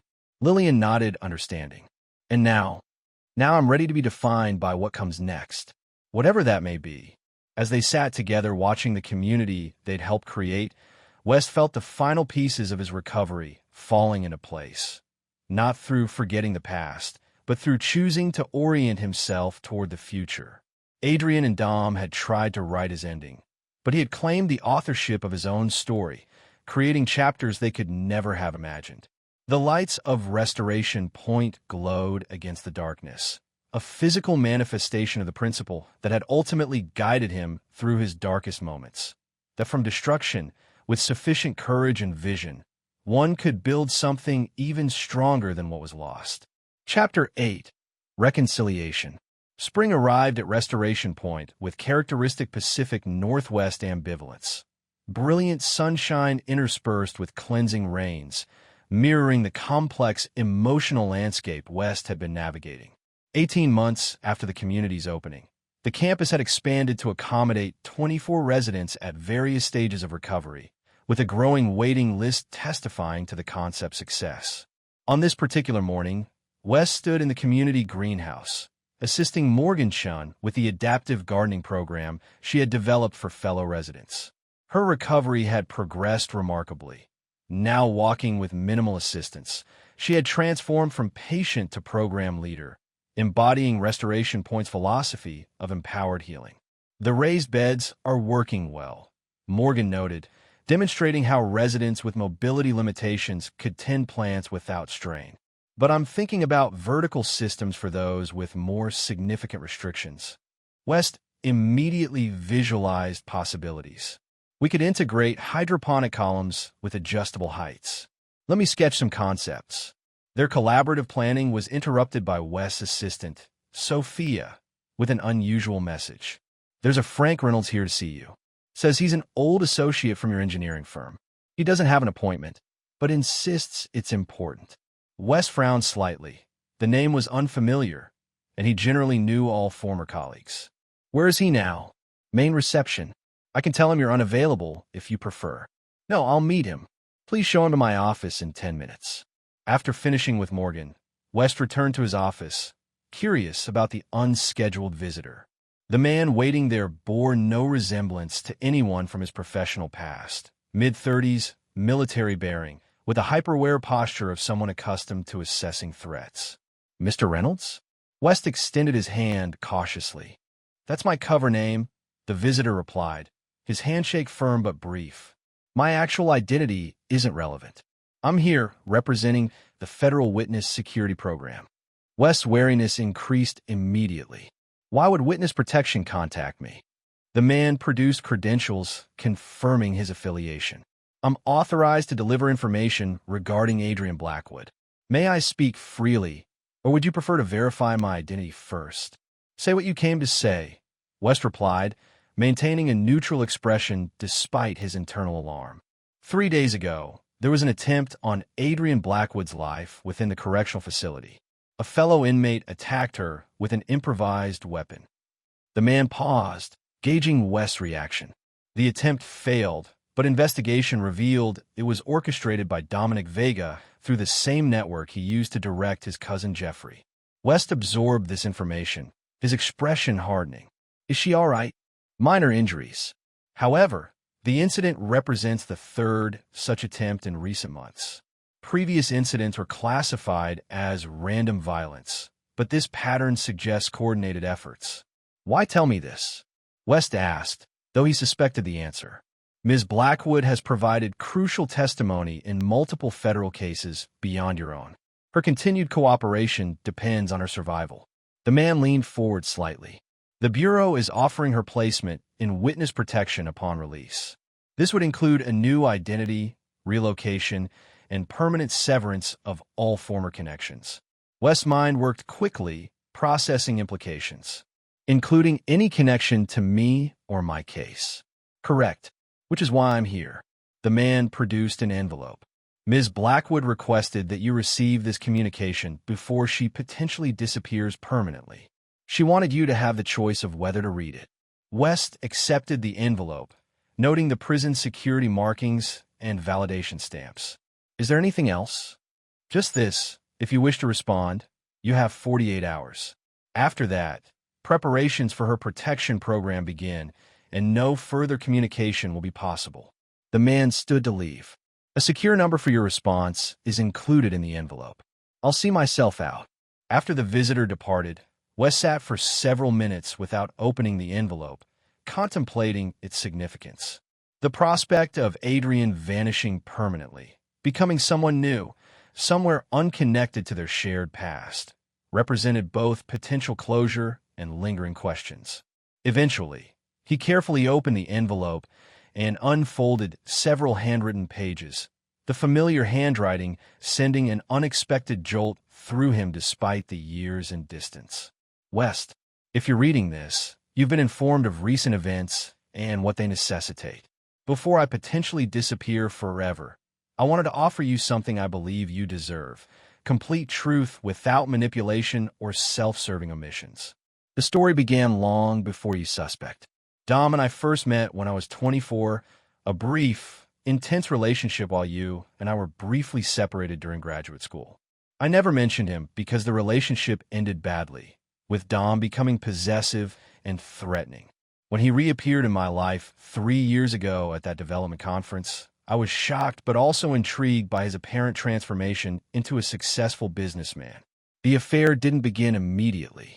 For months, it was strictly professional collaboration. I genuinely intended to maintain our marriage while advancing my career through his connections. The betrayal evolved gradually. First emotional, then physical, finally conspiratorial. I want you to understand that the decision to harm you wasn't made in a single moment. It developed through incremental compromises, each making the next easier. Dom knew exactly how to manipulate my ambition and resentments, particularly regarding our fertility struggles. He convinced me that you were the obstacle to everything I wanted: success, freedom, fulfillment. These aren't excuses. I made every choice consciously. But perhaps understanding the progression might provide some context for how someone who once truly loved you became capable of such betrayal. The mountain road wasn't spontaneous opportunity. We selected it months earlier during a weekend when you were at a conference. Dom and I drove the route repeatedly, identifying the precise curve, calculating timing and approach. The planning was methodical and extensive, which makes the moral failure even more indefensible. What I didn't anticipate was my own reaction after the crash. Seeing you broken and unconscious, the reality versus the abstract planning, triggered something unexpected. Not immediate remorse that came later, but a profound dissociation. I became two people, the grieving wife performing for others and the calculating conspirator continuing our plan. This division allowed me to proceed with liquidating our life while maintaining public sympathy. Only when I told your parents you would never awaken did these personas briefly merge, revealing the monster I'd become even to myself. Since my imprisonment, I've worked extensively with therapists to understand these compartmentalizations, not to excuse my actions, but to ensure I never become that person again. The therapy has been brutal but necessary, forcing me to confront not just what I did to you, but who I had to become to do it. You should also know that Dom's violence wasn't limited to our conspiracy against you. During our relationship, he became increasingly controlling and occasionally physically threatening. This doesn't diminish my responsibility. I chose him despite these warning signs, but helps explain why I've been so cooperative against him specifically. The witness protection offer wasn't my suggestion, but I recognize its necessity. Dom will never stop seeking vengeance against those he believes betrayed him, particularly me. The attacks have escalated despite his segregation from general population. Before potentially vanishing forever, I wanted you to know that my cooperation, returned assets, and withdrawn parole application weren't strategic calculations but attempts at partial amends. Nothing can compensate for the trauma I caused, and I don't expect or seek forgiveness. But I wanted you to know that the person who orchestrated your destruction no longer exists in the same way that the man I married no longer exists, both transformed by what happened on that mountain road. If you choose not to respond to this letter, I understand completely. Should witness protection proceed, I'll disappear with the knowledge that you've built something remarkable from the wreckage I created. Restoration Point represents everything I failed to be, constructive rather than destructive, healing rather than harming. Whatever you decide, please know that I will carry the weight of what I did to you for the remainder of my life, regardless of what name I bear or where I exist. It is the one constant that will follow me through any transformation. Adrian. West read the letter twice, then carefully folded it and returned it to the envelope. His reaction wasn't what he might have expected years, or even months, earlier. The rage that had fueled his initial recovery had gradually transformed into something more complex. Sitting at his desk, looking out at the community he'd built from his trauma, West recognized that Adrienne's letter represented both an ending and a choice. He called Lillian, asking her to join him for dinner at his home that evening. "There's something important we need to discuss," he explained, his tone serious enough to prompt her immediate concern. "Is everything all right?" she asked. "It's complicated," West replied, "but not an emergency. Just a significant decision I need to make." That evening, as they prepared dinner together in his kitchen, West shared the visit from the witness protection representative and the contents of Adrienne's letter. Lillian listened without interrupting, her expression thoughtful rather than judgmental. "So she'll disappear completely unless you respond within 48 hours, she summarized after he finished. "What are you considering?" West placed 2 plates on the breakfast bar and sat beside her. "I'm not sure. Part of me thinks closure means letting her vanish without response. The final chapter of a story I didn't choose but have moved beyond. And the other part?" Lillian asked quietly. West considered this carefully. Wonders if true closure might require one final conversation. Not for her benefit, but for mine. A conversation about what? Exactly. "That's what I'm struggling with," West admitted. "Not forgiveness, certainly. Not reconciliation in any meaningful sense. but perhaps acknowledgement of what happened, what's been lost, what's been created since. Lillian took a sip of wine, considering his words. In my medical practice, I've seen how trauma creates these unresolved loops in patients' minds. Questions that cycle endlessly because they have no answers. Sometimes, the opportunity to close those loops is valuable, regardless of the relationship with the person who caused the trauma. That's it exactly, Wes nodded. There are questions that may never have another opportunity for answers. What does your instinct tell you? Lillian asked. Wes was silent for a moment. I've spent years rebuilding and creating. That restoration point exists because I refuse to be defined solely as a victim of betrayal. That perhaps true strength isn't in cutting all connections to the past, but in being able to face it without being diminished by it. Then I think you have your answer, Lillian replied simply. The following morning, Wes contacted the number provided in the envelope, arranging to meet with Adrian under supervised conditions at the correctional facility. The process required multiple security clearances and approvals given her protected status following the recent attack. 2 days later, Wes found himself being escorted through security checkpoints far more intensive than his previous prison visits. The Witness Protection Program had implemented extraordinary measures to ensure Adrienne's safety, including transferring her to an isolated section of the medical wing with restricted access. The room prepared for their meeting contained a simple table with 2 chairs, a correction officer positioned discreetly in the corner, and surveillance cameras monitoring from multiple angles. Wes had been thoroughly briefed on security protocols and limitations. No physical contact allowed, restricted topics regarding her potential relocation, time constraints strictly enforced. When Adrienne entered, Wes was struck by how fundamentally she had changed. The polished, confident woman who had orchestrated his destruction was gone, replaced by someone physically diminished, yet somehow more substantial. Her prison-issued clothing hung on a frame that had lost its cultivated elegance, and her once perfectly styled hair was now pulled back simply, streaks of premature gray visible throughout. Most notably different were her eyes. The calculated charm replaced by a wary authenticity that suggested she no longer had the energy or inclination for manipulation.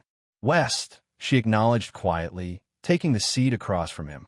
A fading bruise from the recent attack was visible along her jawline. I wasn't sure you'd come. Neither was I, he replied honestly. An awkward silence stretched between them, the weight of their shared history almost tangible in the sterile room. Thank you for the letter, Wes finally said. It answered questions I've had for a long time. Adrienne nodded slightly. I've had 4 years to reflect on every decision, every justification. Therapy has been illuminating and painful. I didn't come for apologies, Wes clarified, or to offer forgiveness. I know, she replied.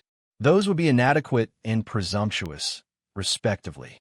Wes studied her, noting the absence of the performative emotion she had once wielded so effectively. I came because I wanted you to know what happened after I woke up. Not just the legal consequences or financial recovery, but what I built from what you tried to destroy.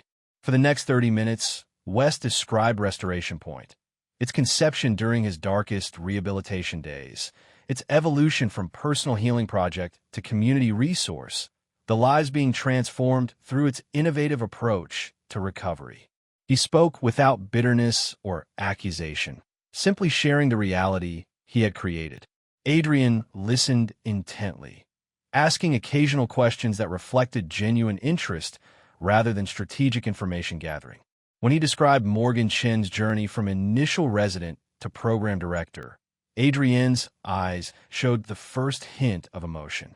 You've created something remarkable, she said when he finished. Something I could never have imagined when we were together. That's precisely the point, Wes replied. What happened on that mountain road was meant to end everything. Instead, it created possibilities I wouldn't have discovered otherwise. Adrienne absorbed this without defensiveness. Does that make it easier to live with what I did? No, Wes said honestly. What you did remains unforgivable. But my life isn't defined by it anymore. That's what I wanted you to understand before you potentially disappear forever. She nodded slowly. I've wondered often what you became after everything. The man I married would have been destroyed by this betrayal. The man sitting here created something transformative from it. We both became different people, West acknowledged, though through very different paths. As their allotted time drew to a close, Adrian asked the question that perhaps represented the true purpose of their meeting. If the witness protection proceeds, this is likely our final conversation. Is there anything else you need from me before that happens? Wes considered this carefully. Just an honest answer to one question. The person who planned my death on that mountain road, does she still exist inside you? Adrian held his gaze steadily. No, she's gone. Not through witness protection or new identity, but through confronting exactly who I became and why. The work of unbecoming that person has been the most difficult challenge of my imprisonment. West nodded, accepting the answer without further comment. As the guard indicated their time was ending, he stood to leave. West, Adrian said softly, whatever happens, whether I disappear into protection or serve my remaining sentence under my current identity, I want you to know that I'll never contact you again after today. That choice, at least, I can give back to you. Thank you, he replied simply. As he walked through the series of secure doors leading back to the main visitor processing area, Wes felt a weight lifting that he hadn't fully recognized was still there. Not forgiveness, that remained beyond possibility, but a different kind of resolution. He had faced his past without being diminished by it, engaged with the architect of his greatest trauma without surrendering his hard-won strength. Outside the prison, spring sunshine had broken through the morning clouds, illuminating the surrounding landscape with unexpected clarity. Wes stood for a moment in the warmth, recognizing that this meeting represented not just closure with Adrian, but the final stage of his own transformation, from survivor focused on recovery to creator oriented toward possibility. He drove directly to Restoration Point, arriving in time for the community's midday gathering. As residents shared their weekly progress and challenges in the central common space, West observed how each journey reflected his own, moving from trauma through recovery toward creation of something new and meaningful. Later, walking the campus pathways with Lillian, he described the prison meeting and its unexpected impact. It felt like closing a circuit, he explained, not forgiveness or reconciliation, but acknowledgement of parallel transformations. She became someone who recognizes the monster she was. I became someone defined by creation rather than victimhood. And now? Lillian asked, slipping her hand into his.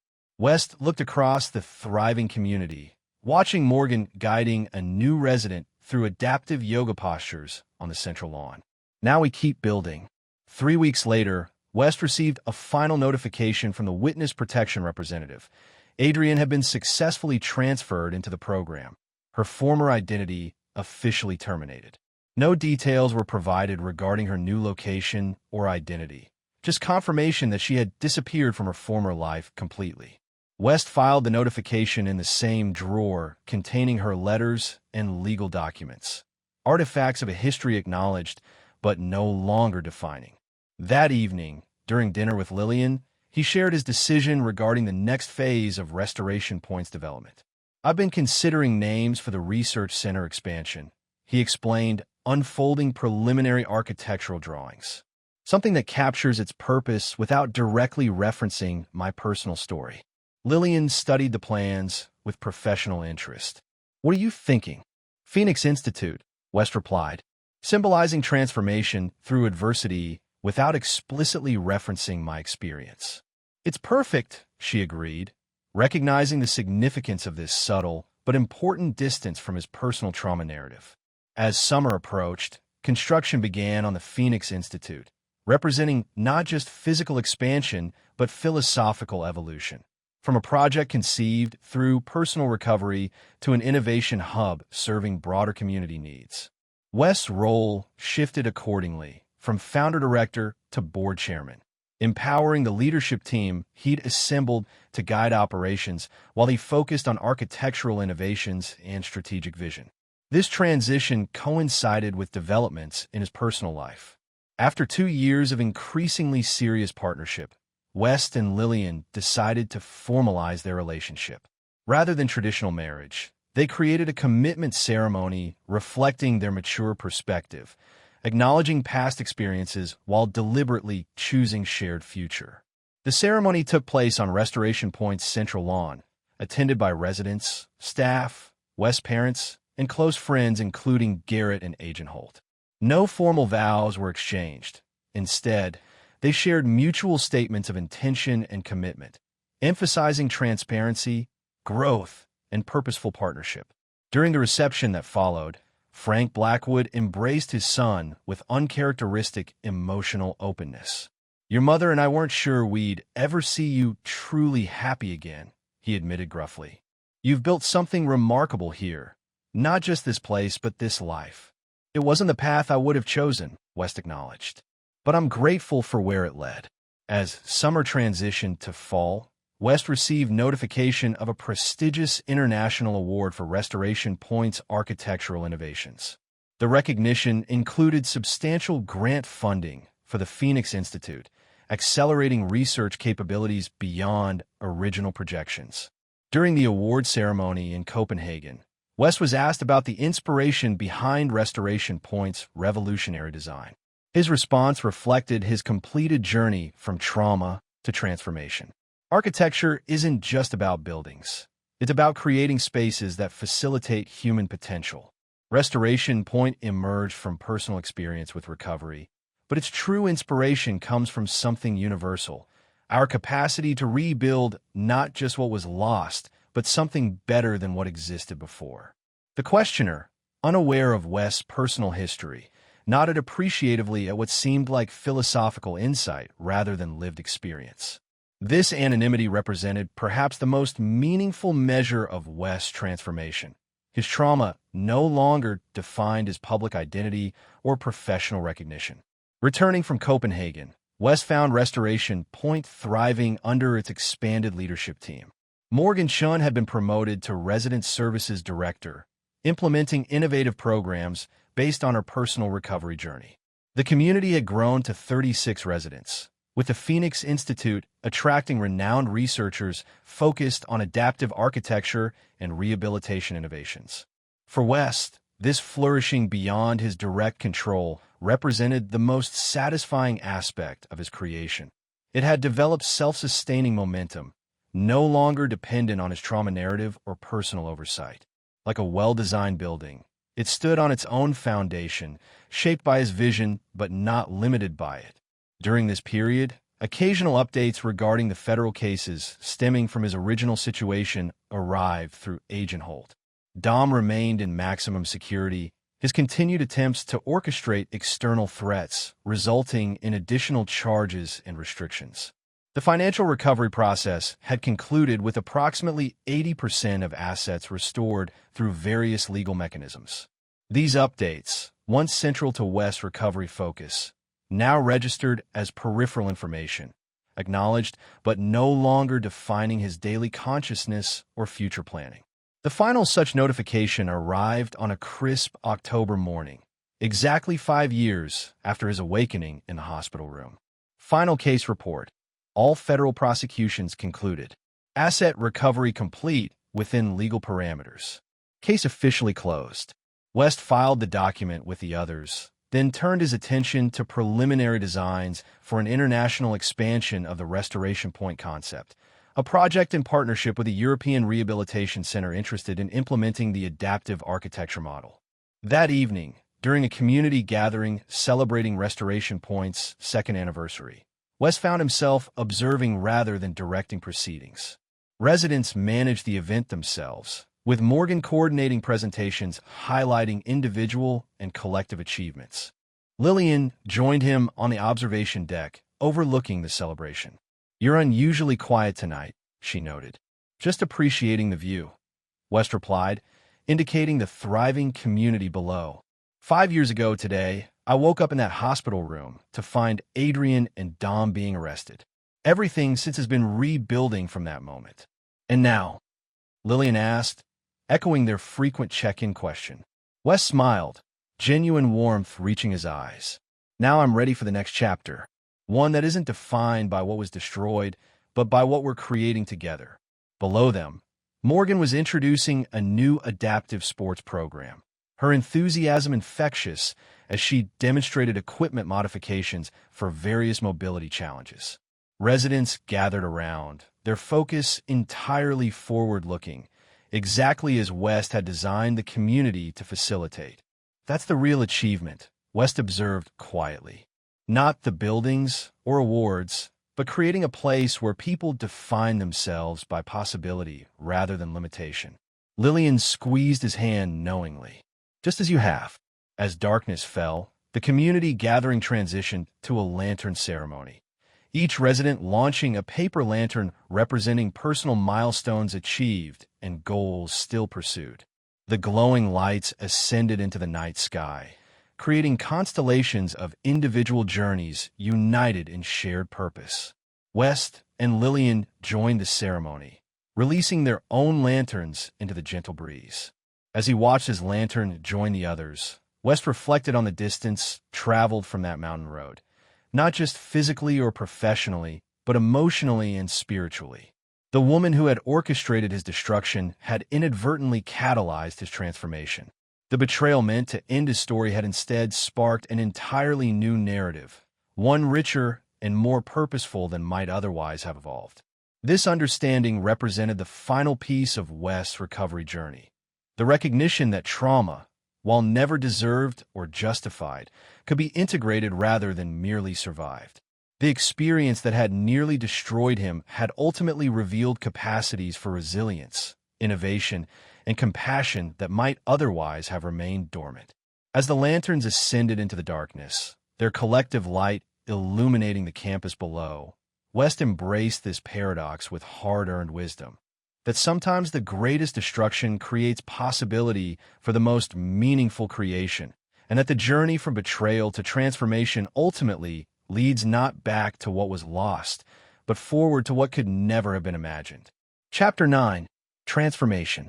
5 years to the day after Restoration Point welcomed its first residents, West stood on the ceremonial platform addressing a crowd that represented the full spectrum of the community's impact: current and former residents, medical partners, architectural collaborators, and representatives from 3 international implementations of the adaptive design concept. When we broke ground on this campus, West began, his voice carrying across the assembled gathering. We described it as a place for recovery. What we've discovered together is something more profound. That true healing isn't about returning to what was, but evolving into what can be. The audience, intimately familiar with this philosophy through lived experience, responded with knowing appreciation. Among them sat Morgan Chun, now Restoration Point's executive director. Her remarkable journey from initial resident to organizational leader, embodying the community's transformative potential. Today we celebrate not just 5 years of operation, West continued, but the inauguration of the Global Restoration Institute, expanding our research and implementation capabilities to serve communities worldwide. He gestured toward the striking new building behind him, a seamless integration of cutting-edge sustainability features and adaptive architecture principles, designed to serve as both research hub and teaching facility for international practitioners. The structure represented the evolution of concepts first developed during West's own recovery, now refined through years of practical application and resident feedback. As West concluded his remarks and the formal ribbon-cutting commenced, he felt a profound sense of completion, not of the work itself, which would continue evolving, but of his personal journey from victim to creator. The Institute represented the final transition from a project born of personal trauma to a self-sustaining innovation ecosystem with global impact. During the reception that followed, West found himself approached by a distinguished visitor he hadn't expected, Judge Martha Okafor, who had presided over Adrian and Dom's original sentencing. "Mr. Blackwood," she acknowledged with dignified warmth, "I hope my attendance isn't unwelcome." The invitation came through mutual connections at the Justice Department. "Not at all," West assured her, genuinely pleased by her presence. "Your fair handling of a complex case was instrumental in my eventual recovery." The judge nodded appreciatively. I followed the development of Restoration Point with great interest. It represents exactly the kind of transformative response to trauma that our justice system aspires to but rarely achieves. That's high praise, West replied, though I suspect my path was somewhat unconventional. The best ones usually are, she noted with a slight smile. After a moment's hesitation, she added, I thought you might want to know that Mr. Vega passed away last month. Complications from a chronic condition exacerbated by prison conditions. West absorbed this information with surprising neutrality. I hadn't heard. It was kept relatively quiet, the judge explained. Given his continued attempts to orchestrate external threats, authorities were concerned about potential posthumous instructions to associates. And were there any? West asked, more from intellectual curiosity than personal concern. None discovered so far, she replied. His influence appeared to have diminished considerably in recent years. West nodded, recognizing that the information represented another chapter closing, though one that generated neither satisfaction nor regret, simply acknowledgement. Dom had become increasingly irrelevant to West's life and consciousness, a historical figure rather than active threat or significant presence. Thank you for telling me, he said simply.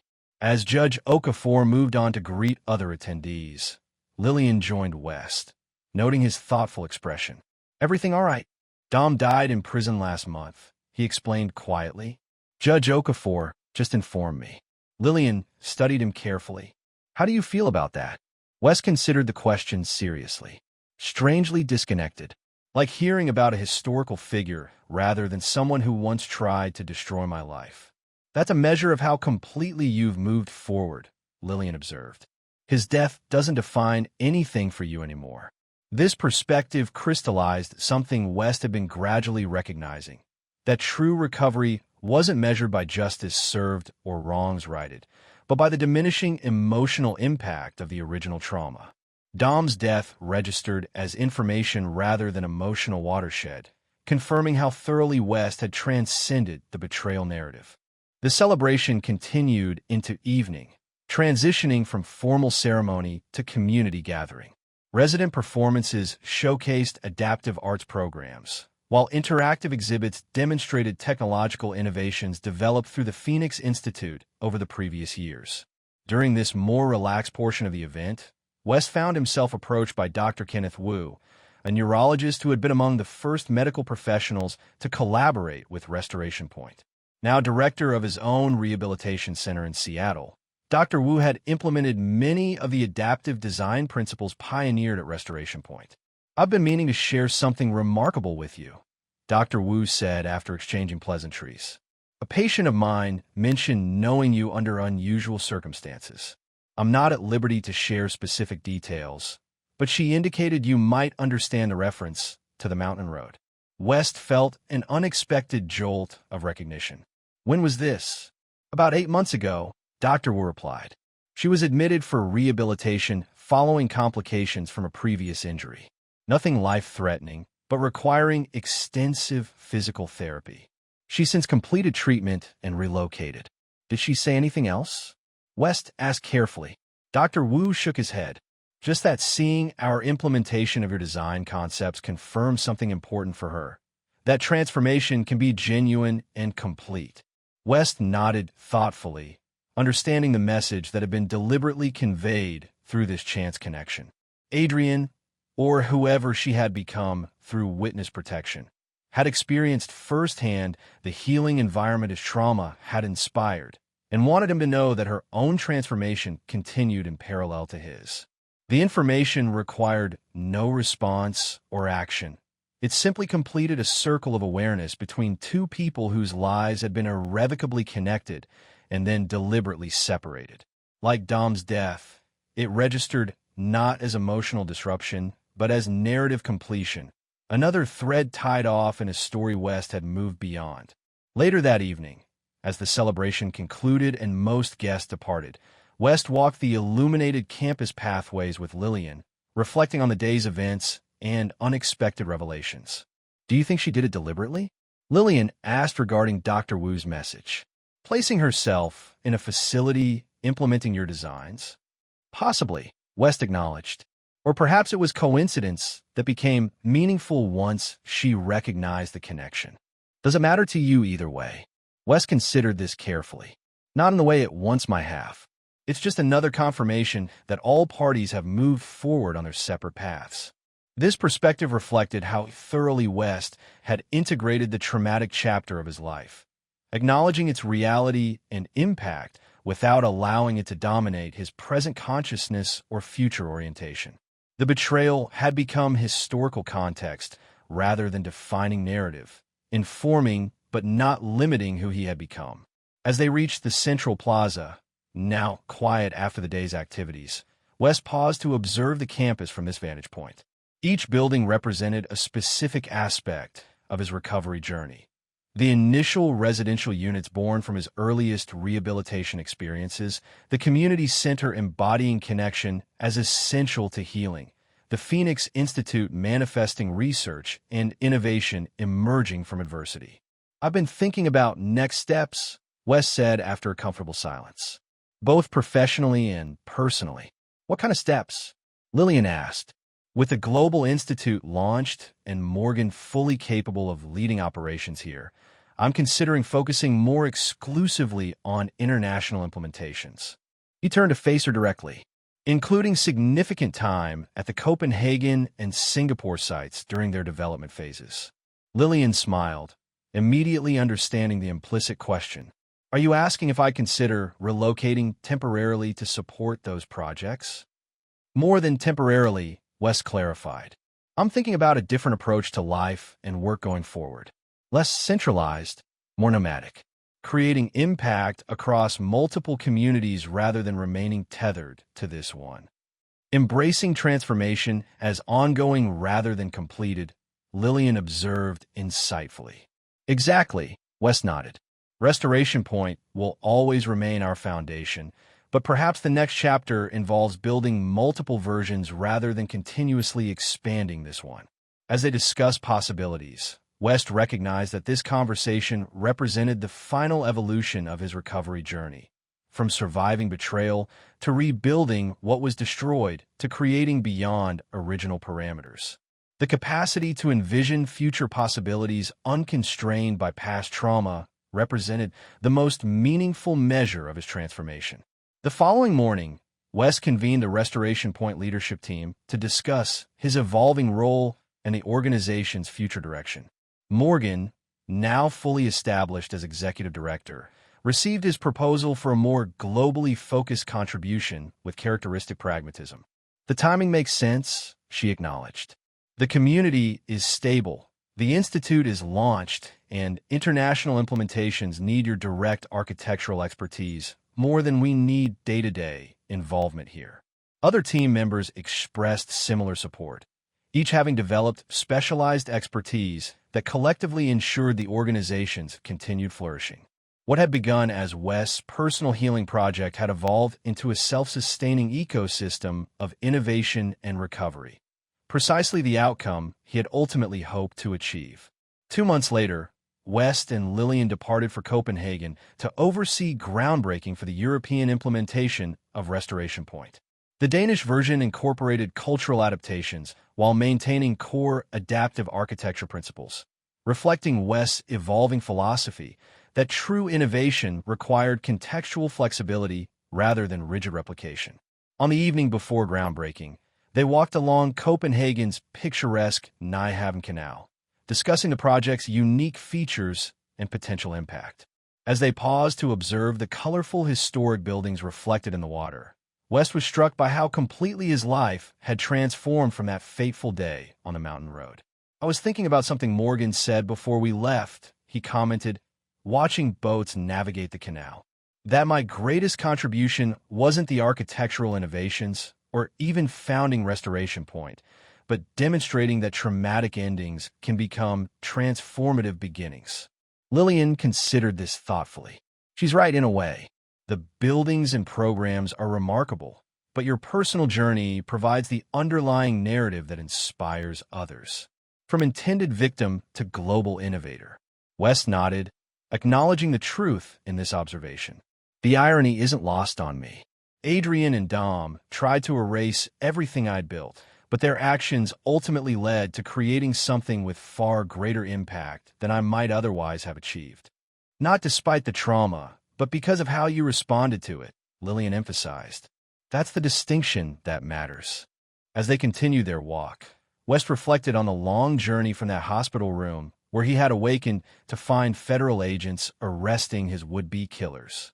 Each step of recovery, physical rehabilitation, financial restoration, professional rebuilding, emotional healing, had contributed to the person he had become and the global impact he now created. The transformation hadn't erased the trauma or justified the betrayal. Nothing could do that, but it had integrated these experiences into a life story characterized by resilience, innovation, and purpose rather than victimhood or vengeance. The following day, as West addressed the assembled dignitaries and medical partners at the Copenhagen groundbreaking, he articulated this perspective as the philosophical foundation for the expanding Restoration Point network. Transformation doesn't erase difficult experiences. It builds meaning from them. Each of our centers begins with this understanding that recovery isn't about returning to what was, but about creating what can be. The structures we build simply provide the architecture for this profoundly human journey. As ceremonial shovels broke ground for the European campus, West felt the completion of a circle that had begun with his own broken body being pulled from the wreckage of a car. The journey from that moment to this one represented not just personal recovery, but evolution beyond recovery into creation, the ultimate response to those who had sought his destruction. In the years that followed, West continued this evolution, dividing time between restoration points, expanding international implementations, and the original campus that remained both home base and innovation laboratory. The network gradually expanded to include 7 locations across 4 continents, each adapting core principles to specific cultural and environmental contexts.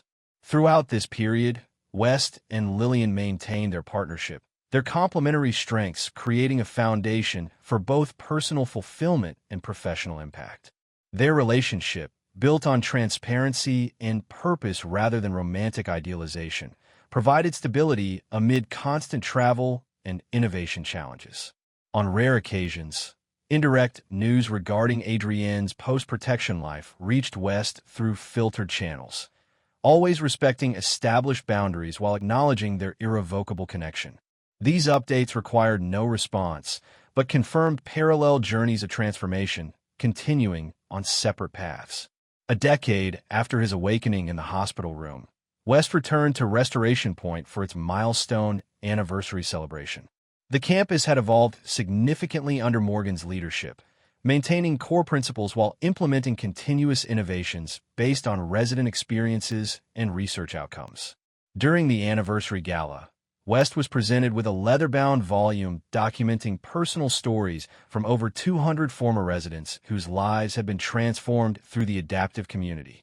Each narrative represented a unique journey from trauma through recovery to creation, echoing and expanding his own path.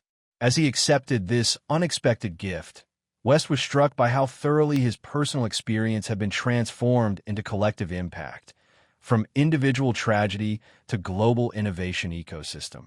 What Adrian and Dom had intended as his ending had instead catalyzed multiple new beginnings, not just for himself, but for hundreds of others navigating their own recovery journeys. This recognition represented the completion of West's transformation, from Weston Blackwood, victim of betrayal, to West Blackwood, architect of restoration. The trauma remained part of his history, acknowledged but no longer defining. The betrayal had been integrated rather than erased, transformed from destructive ending into creative beginning.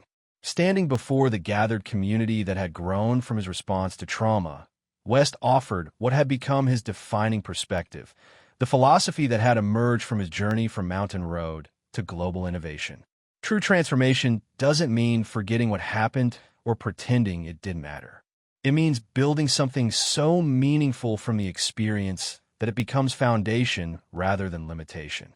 This community represents that possibility for all of us. that our most difficult moments can become catalysts for our most significant contributions. As applause filled the hall, West surveyed the gathering with profound gratitude, not for the betrayal that had nearly ended his life, but for the resilience that had transformed destruction into creation, trauma into purpose, and intended ending into remarkable beginning. The journey from that hospital room to this milestone moment had never been about returning to what was lost, but about creating what could never have been imagined, a legacy of transformation that would continue evolving long after the betrayal that catalyzed it had faded into distant memory. In that completion, West found the ultimate response to those who had sought his destruction. Not vengeance or even justice, but transformation so complete and impactful that their actions had paradoxically enabled his greatest contribution. And in that transformation lay the most powerful truth of his journey, that while we cannot control what happens to us, we retain the ultimate authority over what we create from it, turning even the most devastating betrayals into foundations for something more meaningful than what was destroyed. And there you have it. Another story comes to an end. What did you think? I'd love to hear your thoughts in the comments below. If you enjoy this story, consider joining our community by subscribing. It means the world to us. For more stories like this one, check out the recommended videos on screen, and I'll see you there.